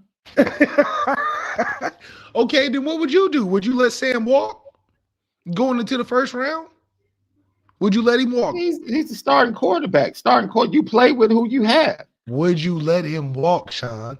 Sam come to your office right now and say, SD2 Mics, I'm leaving unless you give me X amount of dollars for this. I'm Marcus Freeman. Freeman. You're Marcus Freeman. So I'm Marcus Freeman. You're Marcus Freeman and Sam Hartman walks into your office 2 weeks before the first playoff game and says, I need $100K or I'm walking out. Remember, this is not Marcus Freeman. This is Sean Davis as Marcus Freeman. LL Nation, understand. He's trying to shake you down now. Malik gave the scenario. He come in with his agent. He knock on the door. It's him and his agent. They said, listen, we need $500K or we not going to this first round playoffs. We're going to sit out. And you're going to rock with Steve Angeli. So what we doing? That's their pitch. I'm going to give you an opportunity to give a better pitch. What's your pitch? Okay. I'll give you a more realistic scenario. Riley Leonard next year. Riley Leonard goes undefeated in the regular season. Comes to Marcus Freeman and says, hey, I need $500K if you want this playoff game. No. Take it back to Sam Hartman. We got Riley. Sam's graduated. No. Sam's a demon deacon. Riley Leonard hasn't done a thing. Bring that back. The playoffs ain't a thing until next year. No, bring that back to Sam. Riley is in a conversation because Riley hasn't done a thing. Don't do that. You doing that crap because you know what's coming. You know what's coming. That's why you're changing up. So I just want to know what you're gonna say, Sean. Okay, all right. You know what I'm gonna say? You remember the scene from All Eyes on Me when that cat Pac walked in Suge's office and said, I feel my album requirements? You remember that scene? When he told Suge, man, I'm about to start my own thing. I fulfilled my contract. Yeah. And that cat Suge said, okay, let me pull my black book out. Man, you got studio expenses. You got the card note. You got I'm gonna pull out my book. I'm gonna pull out my expense book, and I'm gonna say, "Yo, we carried you in all of these games defensively." Okay. Then I'm gonna go to the Louisville game, and I'm gonna say 22 of 38, 254, 2 touchdowns, 3 interceptions. Okay. And then I'm gonna go from there. I'm gonna go to the Clemson game.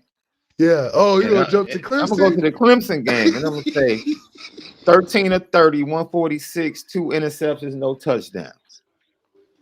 And I say, yo, I got another one for you. Let me pull this up. I'm going to pull up one more for you. I'm going to say in our biggest win against USC, when the defense played like crazy, you were 13 for 20 for 126. So even in our best game, you couldn't even give me 200. And you think you're about to get 500 from me? Hey, man. Hey, that's the market. Hey, man. It's market value. We'll see you in March for Pro Day, man. Have a nice holiday. We'll see you back here for the Pro Day. Let me know if you need the gym to work out. Say, see you for the holiday? See you for the holiday. No, Sean, they go call your phone after and be like, you need to make that deal for the holiday. See, this is what I'm talking about. Like, I don't play at 100%. Like Tom said in the chat, Clemson is 100% on OC. That pick six ain't on the OC. That's No day way. one install. Terrible decision by a quarterback. That ain't on the OC. What do we? Let's stop. Now, divvy up the pie. If you want to give 95% to Jared Parker, I'm cool with that.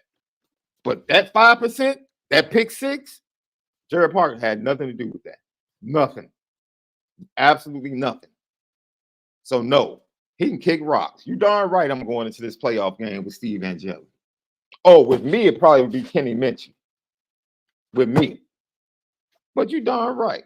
This dude going to come shake me down with no leverage. Sam Hartman ain't got no shakedown leverage. He going all based off of you going to take Steve Angeli or me going into the playoffs. That's his leverage. Man, please, dude. If you want leverage, you got to be like Omar going to Prop Joe to resell his package to him that you stole. That's the type of leverage you need. That's the type of leverage you need. That dude I'm telling you, that's what it's going to turn leverage. into. Riley Leonard at the end of the season, he's going to be feeling himself. They're going to be what? 10-2 going into the playoffs. He's going to come right back in the Marcus Freeman office and say, "Hey, we 10-2. If you want these playoff games out of me, if you don't want me to sit out, I'm gonna need some change. I'm gonna need some change. Do you know how disappointing a 2-loss team with that schedule next year would be? It don't matter because we in the playoffs. It goes back to zero. As long as you just said seeding matters for Notre Dame, Left. Well, seeding only matters in terms of we can't be a number 1 seed ever. So it don't matter where we seeded because we'll never be a number 1. We just got to get in. Left, I don't know, man. I don't know. They're going to try to shake us down because they have all the leverage, especially as a transfer. But see, I don't think Sam would do that. I think it's some hustlers out there that would. Riley gonna try to shake Marcus Freeman down, man. That's what I'm saying. I don't know if he would do that, man. Why would? Okay, Sean, if you I said I don't know. I'm not sure. I don't know if it would be so easy to do it because you a 1-year guy. You don't owe nothing to Marcus Freeman. You done played 10 games and won 10 games. You already slotted a projected top pick. See, that's the thing. That's where you have no leverage, fam. You have no leverage. You won 10 games at Notre Dame. That's nothing. You haven't done anything special. That is special. No, on any metric, that's special. 10 games special. Malik, why are you capping right now? You know darn well going 10-2 at Notre Dame is not special. It's special in this playoff system. Because it's not about being it's about work. It's about making it to the playoffs. No, it's not, Left. It's about being a good team, man. It's not about just making it to the playoffs. We just said yesterday. No, I'm saying. Ryan Leonard is not being brought here just to make it. Not making it to the playoffs. Getting into the playoffs. Regular season don't matter. You win 8 games, 7 games. If 7 games is what it takes to make it to the playoffs, Notre Dame shouldn't care if we win 7 games because we made it in there. We're being judged because of who we are as a program to go past those 7 games to win a championship.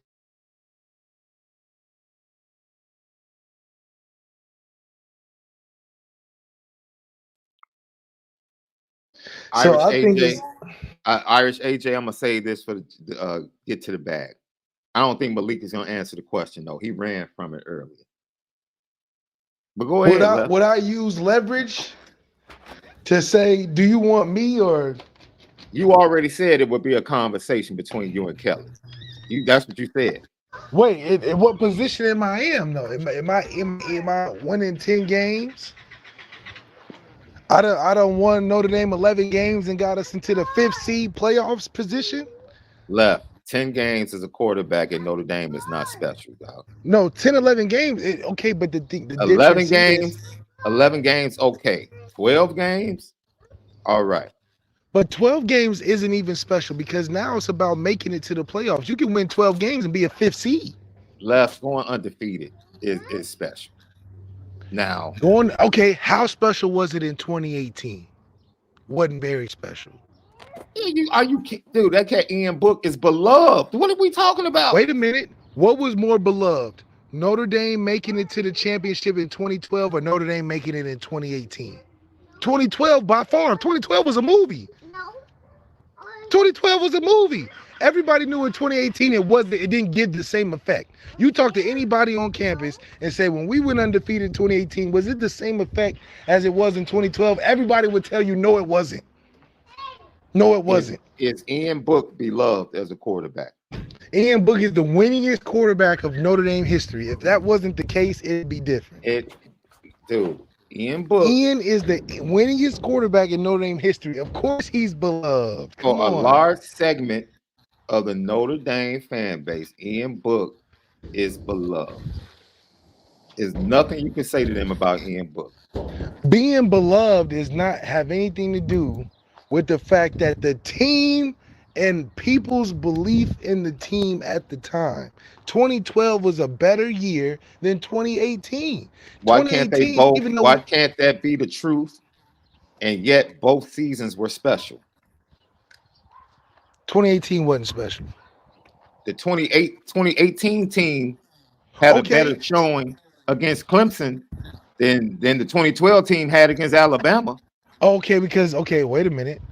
2012 when we won the game, they didn't have the beast Trevor Lawrence. That was the difference. Like you said, one player makes the difference. We played Clemson at home in 2018. We played the Clemson Tigers in the playoffs, and we found out the difference. Hell, when we went undefeated and played Trevor Lawrence in Dallas, that was the difference. When we had, even though Julian Love went down, the fact that Julian Love and Troy Pride went down, it didn't matter. They had Trevor Lawrence. He made them two pass plays. He made them two pass plays that was just after they got hurt. Yes, but Dante Vaughn played good on the play. Dante Vaughn was right there. Now you're trying to compare Dante Vaughn. We love Dante Vaughn. He's been on the show. You remember that touchdown? T. Higgins caught it in the back of the end zone, contested. Like, it was a crazy play. You're comparing Dante Vaughn to Troy Pride and Julian Love now? No, I'm comparing Trevor Lawrence effect and compare Ian Books. So what I'm saying is, all I'm telling you is that as much as you want to talk about 2018, they played better against that Clemson squad than Manti Te'o and the Notre Dame squad played against Alabama. 2012, the end result, everybody was on the same accord. We wasn't a better team than Alabama 2012. There was nothing we could have did different. We agree with that. But the lead up and build up to 2012 getting to a national championship was way better. Way more movie-like, exciting-like. Remember the Titans like the 2020. You had the Stanford game. You had the Pitt game. Yes, it was more drama. You had the Oklahoma game. It was more dramatic. Wait a minute. And you had the expectation. So, but the expectation in 2018 was so you're telling me coming into that season, you expected Notre Dame to be in a championship game? In what year? 2012. 2012, I thought we had a good team. Honestly, every year you feel about Notre Dame like you feel about LeBron James. LeBron James could easily win the MVP every year. Easily. He could easily win it every year. But every year at that same juncture, there's always a player that plays a little bit more exciting. I'm not going to say better. I'm going to say more exciting. That puts him in the conversation. Anthony Edwards gets put in the conversation. Is he better than LeBron James? No, he's not. But is he playing well enough to appear that way for 1 year? Yeah, Anthony Edwards absolutely deserves to be in the conversation. But is he a better player than LeBron? No. So, can Notre Dame look better? So Jokic hasn't had better stats than LeBron the last 2 years. Is Jokic a better player than LeBron? Has Jokic played better than LeBron the last 2 years? Jokic is the top 3 player. Yes. But LeBron James is never out of the conversation of MVP. Never. If we being real basketball heads, I like how you avoid just flat out answering the question. Listen, Your answer it's to the true. question was Jokic is a top 3 player. Was Jokic the best player in the NBA the last 2 years? Are we saying?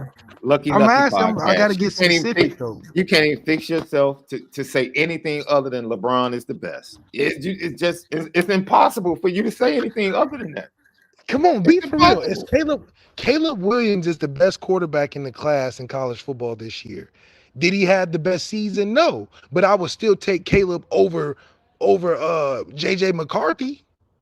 Was Caleb Williams the best quarterback in college football this year? Would you take him over JJ McCarthy? Yes. Yes, stop absolutely. Shifting and moving the goalposts. Answer the direct question. Was Caleb Williams the best quarterback in college football? Heck, was he the best quarterback in the Pac-12 this year? Am I NFL GM? Oh, here we go. Am I NFL GM? The only person I'm not picking Caleb over right now is Michael Penix. That's it. But to say that you're taking JJ McCarthy over Caleb Williams for one game, absolutely not. Left. You just answered the question. Why are you going around the Mulberry Bush? It's not around the question. Dude, you marching around Jericho waiting for the walls to fall down, bro. What are we doing right now? We're being honest. Instead of just saying no, it's Michael Penix. You just want to, Caleb, JJ McCarthy. I'm not, dude. You answered the question. Michael Penix was the best quarterback in the Pac-12 this year. He was my choice as MVP. Okay, that was the question. But NFL standards, Caleb Williams is going number 1. It won't be to the Bears, but hey, what up? I just saw fantasy draft right now. Got him number 1 to the Bears. Hey, okay, you believe what you want to believe. What are they gonna do with Justin? That's what I want you to answer. What are they gonna do with Justin? They gonna keep him? That's what you telling me? It's only, dude. It's Justin a bust. I mean, Caleb a bust. You not getting rid of Justin for Drake May. I hope not. I hope they don't do that crazy stuff. Maybe they might consider Jaden Daniels, bring him in for a workout, just to make it interesting. I mean, you have to look at the talent. Look at what he did. Hey, Mark with glasses, relax, man. With that Sam Martin with your Bears stuff, bro. Relax. Let's see. But you gotta stop this, man. Come on, man. You gotta stop this. You gotta stop campaigning. Listen, for LeBron James can be up for the MVP every year. Okay, you can say that about Giannis. You can say that about Joel Embiid. Whoa. You can't say that about Giannis every year. Are you kidding me? Come on, you can't. You can't say that about Giannis every year. Left. Giannis in the last 3 years, okay, but you can't say that about every year. LeBron James can be considered for MVP since his rookie year. Because when has he not been the best player? Left. Are you kidding me? You're looking at the stats from LeBron James' rookie year telling me he should have been in the running for MVP. He shouldn't even have won Rookie of the Year. What are we talking about? He should have won Rookie of the Year. Oh, listen. Carmelo didn't have a better year and lead his team to the playoffs?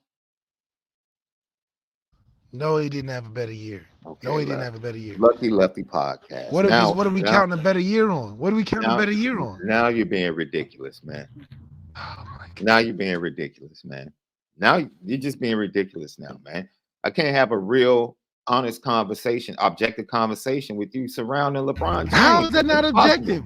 Because you're not objective, dude. Okay. I can give you. LeBron was the best player in the league. You said he should have been you said as a rookie, he should have been in the MVP conversation. That's blasphemous. As a rookie, he's in the conversation. No, he's not in the conversation. Left. Look at his How do you go from not in the conversation your rookie year to just the next year being in the conversation? Come on. Because he got better.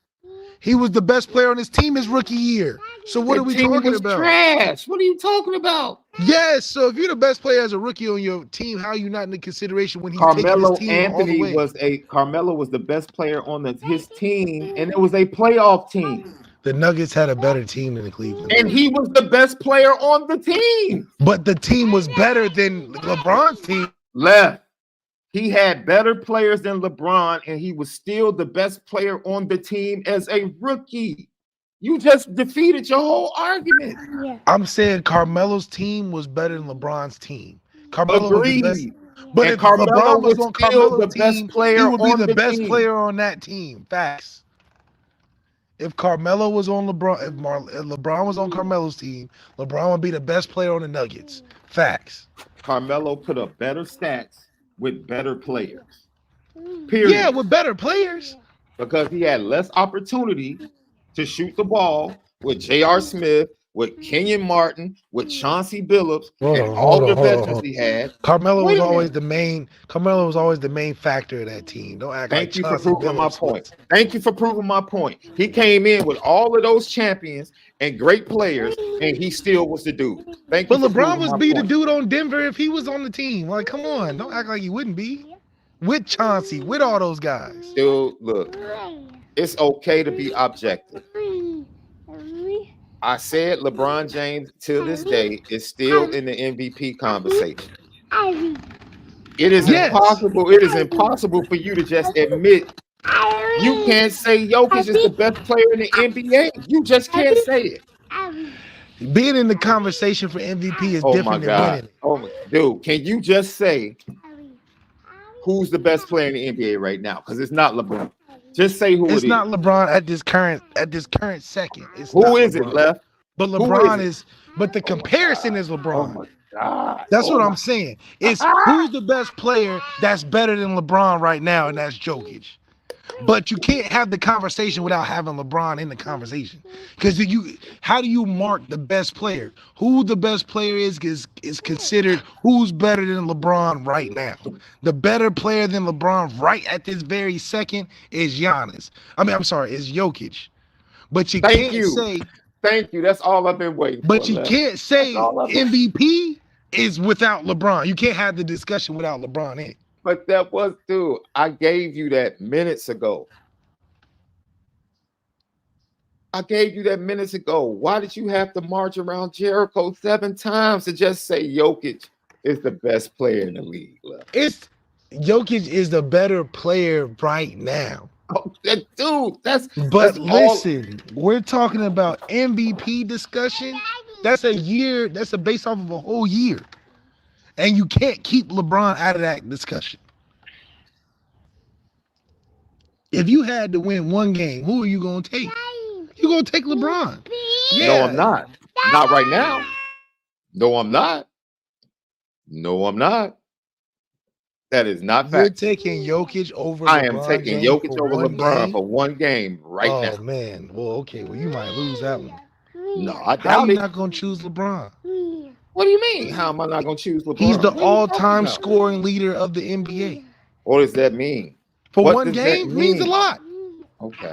It means trust. In the history of the NBA, LeBron is the one player you take in one game to win. In the whole history of the NBA. Him or Jason Richardson, for sure. Jason Richardson? Jason Richardson's a dog, man. Don't be playing no Jason Richardson. Wait a minute. You talking about Jason Richardson from Michigan State? From Golden State. Contest? Now I know you trolling. I know you trolling. That's my favorite team growing up was the Warriors, man. Baron Davis, Jason Richardson. How we did Andre Karolinko in the playoffs? You're crazy. Dude, man, come on, Left. Boy, you trolling. This is your best troll job ever on the show. Ever. Lucky Lefty podcast. So that's it, man. It is a great conversation, man. We did 3 shows today, man. We started off with the recap. Then we went to what we learned about Notre Dame and how it projects to who they can be more like out of the 4 teams we saw yesterday. And then we had a conversation about the portal, man, and playoff expansion and how it's going to be impacted, yo. That's 3 shows today. That's That's pretty dope. That's pretty dope, Lef. I think this might be the longest show we've ever done. Just the two of us. 3 hours and 19 minutes. Somebody said you on that super eggnog, Lef. I'm just saying, we gotta be realistic about LeBron now. Lef, you should never be realistic. Use the word realistic when it comes to you talking about LeBron. Because we have to deny the all-time leading scorer is just to deny him what? To deny him what? That you wouldn't have him as the best player in the league. He's 38, averaging 27, 7, and 7. Okay, you're right. You're right. 38. You're right. Jokic is like 10 years younger, barely getting over the line. 27, 7, and 7 at 38. Come on. Yeah, that's great. He can barely get over the line. He can barely jump, and he's still the best player in the league. Super chat, just ND Gal. Thank you. Thank you for your continued work. Also, Sean, you okay, dude? Dressed for the Arctic today? No, man. This is how we dress in the Midwest. I don't know, Left. Don't we do vests and hoodies in the Midwest? Hey, during the winter's all about layers. Yeah, we layer up. It's layer season. That's how you know the difference between the Midwest and anywhere else is that winter season. Facts. DC Irish 1213. Is it wrong that I'm jealous of Scum feeling like we should be competing for championships? I mean, this is a 3-year run of them being in the playoffs. So I would be jealous of that. Well, 2 of the 3, they wasn't winning that thing. Let's just be honest. 2 of them 3 years, it's the consolation. Like you had a good season, so you can get invited, but you know they didn't have no chance 2 of them years. Another GTP question from Irish AJ. Question from Malik: would he personally do that if he played in today's climate? Yeah, Malik, answer the question. Would you leave Notre Dame for NIL money before a playoff game? Well, it's not that many more. It's not that many places that are greater than Notre Dame. No. So how? Wait a minute. So you put me under the microscope. How would the conversation between you and Kelly go, Left? How do you think that conversation goes, Left? What year are we talking? 2016. 2016. Well, it'd be an interesting conversation because you got NIL that we talking about. Deshaun's leaving 2016 potentially. You got I'm asking future plans. It's the 12-team playoffs. At the time, Florida wasn't a 12-team playoff during that time. I can guarantee Notre Dame be a 12-team playoff team 2016. They just chose the wrong person to play that year. So it's a different conversation. Plus, at that time, Notre Dame's giving out free $2 million to anybody at quarterback, it seems like. Sam Hartman can go in there and win 8 games, 9 games, and be a $2 million guy. I mean, shit, I would have stayed. I would have stayed for that if it was that easy. But I'm supposed to get Sam 500, right? For the shakedown. Man, listen, the shakedown's going. Listen, if we're a playoff team going into 2016, I'm definitely talking to Brian Kelly. Yo, what are we doing here now? And you keep throwing digs. I'm not gonna bring it up, but it's like the 3rd time in the last 2 weeks you said, yeah, they chose the wrong person in 2016. But I'm gonna let that slide. Eric Spadell, thank you for the Spadell, thank you for the super chat. Malik should stay on the petty train. Ellen, laughing. Much love, fellas, and happy New Year to y'all and LL Nation. Same to you, my brother, as always. Yeah, Malik. Malik is down for the shakedown. That's why he put Sam Hartman. No, I'm saying it's easy to have a shakedown in certain guys' situations.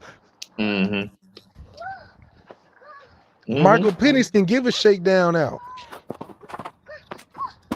Washington would come to Michael Penix. He wouldn't have to shake him. No, I'm sorry. Yeah, you're right. But that goes back to some schools. Schools are gonna have to, especially if you're in the top 12 every year, they're gonna have to start bidding against guys sitting out and not. Because a guy sitting out is purely an individualistic thing. It's not like you sitting out for the embetterment of anybody else other than yourself. So schools are gonna have to compete with that.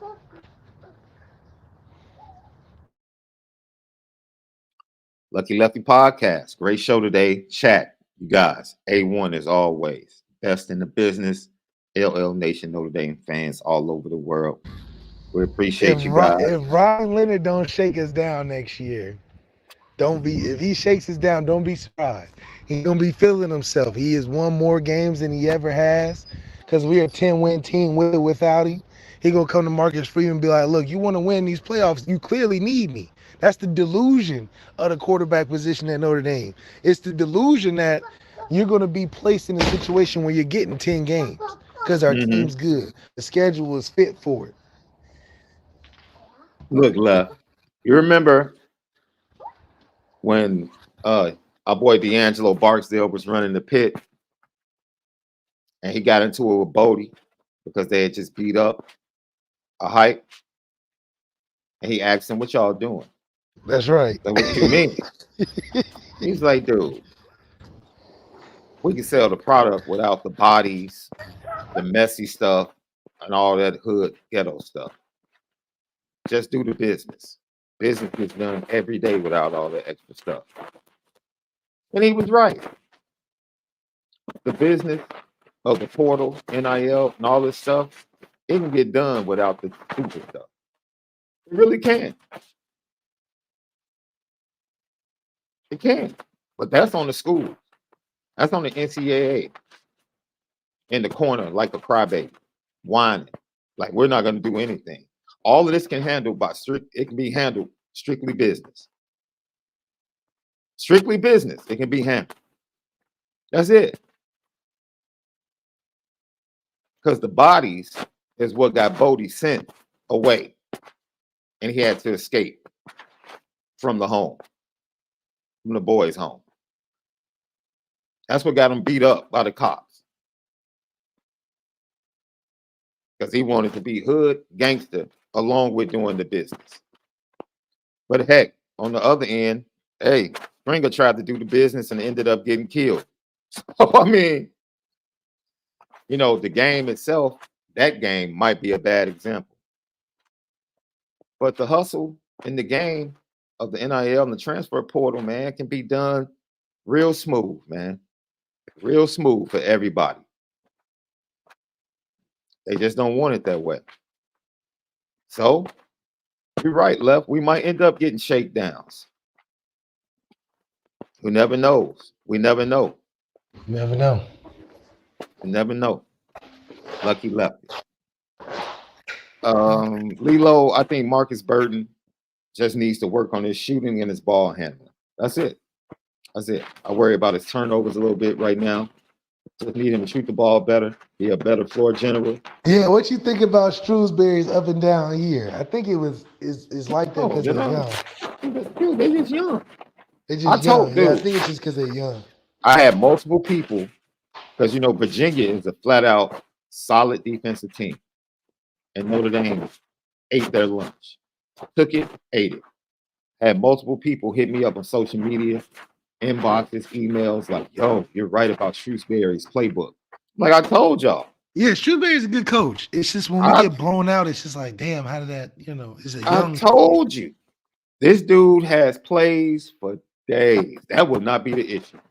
If he gets players to fit his system, Notre Dame is going to be one of the top offensive teams in the ACC. The fact that they put up 70, what was it, 74 on Virginia? Yeah. They just right now, they're young, they struggle defensively, and they struggle with physicality right now. You know, it is what it is. But they're gonna be all right. They're on this 6'6" kid out of Chicago right now. Nice. Nice. They're on Kendall Gill's son as well, Phoenix Gill.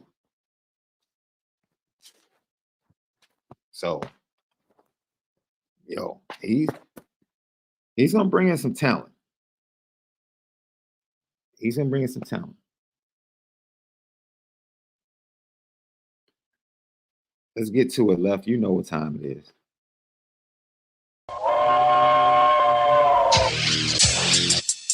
Petticoat.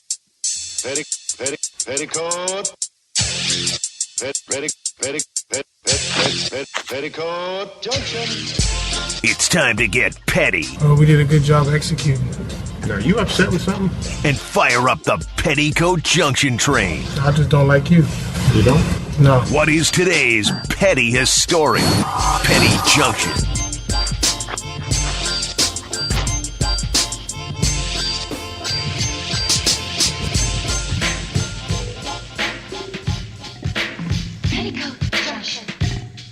Petty Junction, petty story of the day, brought to you by ONORA Whiskey, ONORAWhiskey.com, that premium American whiskey, ONORAWhiskey.com. We forgot, we did this offline, and we were supposed to do it yesterday. First of all, tip of the cap to Sharon Moore. I thought he called a really good game yesterday. Really good game. But you got to go on the petty train, my brother. I'm sorry. Come on down, man. Let me see your ticket. Okay, let me go ahead and punch your ticket. Bro, the media asked you, and I dislike when people try to make things racial. The media asked you about a coach in the form of Bill O'Brien telling Jalen Milroe that he wasn't a quarterback while he coached at Alabama. And you proceeded to talk about your kids being mixed and who your wife was from a racial aspect. Your answer had absolutely zero to do with the coach-player relationship. Yeah, you answered that question. What insecurity was tapped within you? You know who he sounded like? He sounded like the head coach at North Carolina, the men's basketball head coach. Herbert Davis. Hubert Davis. Hubert Davis. He embarrassed the whole culture. First thing you get up there and talk about is you so happy for your. It's like, what? Nobody asked you that. It's like, what are you? The question was about coach to player. No one said Caucasian coach to black player. No one said that. The question was a coach saying this to a player, and you took it upon yourself. It's like you doing all of that for what? For what? That's not even the conversation. That's not even the question. Not even the question. What are you doing right now? He had his Hubert Davis moment for sure. He talking about, what does that got to do? What is your love life, bro? Got to do with anything? Nobody asked you that. Nothing to do with the question, bro. Like, what? What are you doing right now? Now I understand the tears. Now I understand the tears after the Penn State game. I love Jim Harbaugh. I love you, man. Now I understand. Because he think he look like Jim Harbaugh. Now that's what it is. Now I understand the tears, bro. Now I get it. Like you and Herbert Davis, man, y'all not invited to the cookout. It's Hubert. Yeah, you killing me. You killing me because you got your one chance. One chance to show off and make everybody proud and get all the congratulations and the love, and you throw it off to something that it ain't got nothing to do with. Even if you didn't even want to answer the question because you are in the coaching fraternity. You're in the coaching fraternity. You're in the coaching fraternity. Y'all got a secret code. Yes, and you don't want to throw another coach under the bus. Fine. Then say that. Like, man, I don't even want to mess with that. I'm at Michigan. I'm not at Alabama. Man, he hit you with I got black friends. I got black friends all over. This man, I don't see color. What are you talking about? So you just running red lights? You don't know how to drive? You don't know what a stop sign look like? You must be in hella accidents, and your insurance bill, your car insurance must be out the roof. Bruh. If you're not noticing colors, you're colorblind ass. Come on, man. You embarrassing us with this. Just my whole thing is just speak on the question. You taking it to, yeah, I love my white wife, and we got great biracial kids, and then tying that to quarterbacking? Like, dude, what are we talking about? Like, so what? So what? That's great. Thank you for letting us know the makeup of your family. Can you please answer the question? Coach the player. Can you please answer the question? Coach the player. That's all we want to hear. That brother lost, man. That's it. Do you That talk brother- to JJ But it McCarthy make like you that? said, Sean, Do it you makes talk sense. to the origin kid like that as a coach? Would you ever say that to a player? He couldn't speak on the interpersonal relationships clearly. He's so focused on his wife. This big goofy clown dude. That's why I'm like, bro, it makes sense why you answered that question about Jim Harbaugh when they asked about you. They asked a question about you. You crying over another man? I love you. I love you, man. You done beat this team when nobody gave you the chance. And you referring to a man that wasn't even there? Come on, man. This man. I hope a lot of success in your life. But you hurting us right now, man. Yeah, he's hurting himself, man. He didn't impact me. I laughed. Because it was hilarious. It's like, man, stop. And once again, dude, like when I threw Bill O'Brien on the petty train, this has nothing to do with color, dude. Like, it's your job to be an educator, an encourager to young men. Who says that? It's 2023. We're still doing that? Come on, man. Like, dude, this dude, I don't see color. Man, that's not even the question, fam. That's not even the question, boy.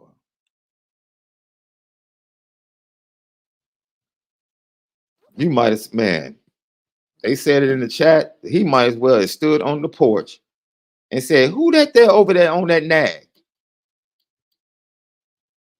He might as well have said that, dude. He might as well have said that. That was crazy. I mean, come on, man. We got to be better. You guys have been dope today, man. 3:30. Longest show we've ever done. Just us. Lucky Lefty podcast. We got a nice interview coming up later this week. We thank you guys for joining us, man. Lucky Lefty. You already know. We spin it different. Lock in with us. See you tomorrow. But make sure you spin it different today.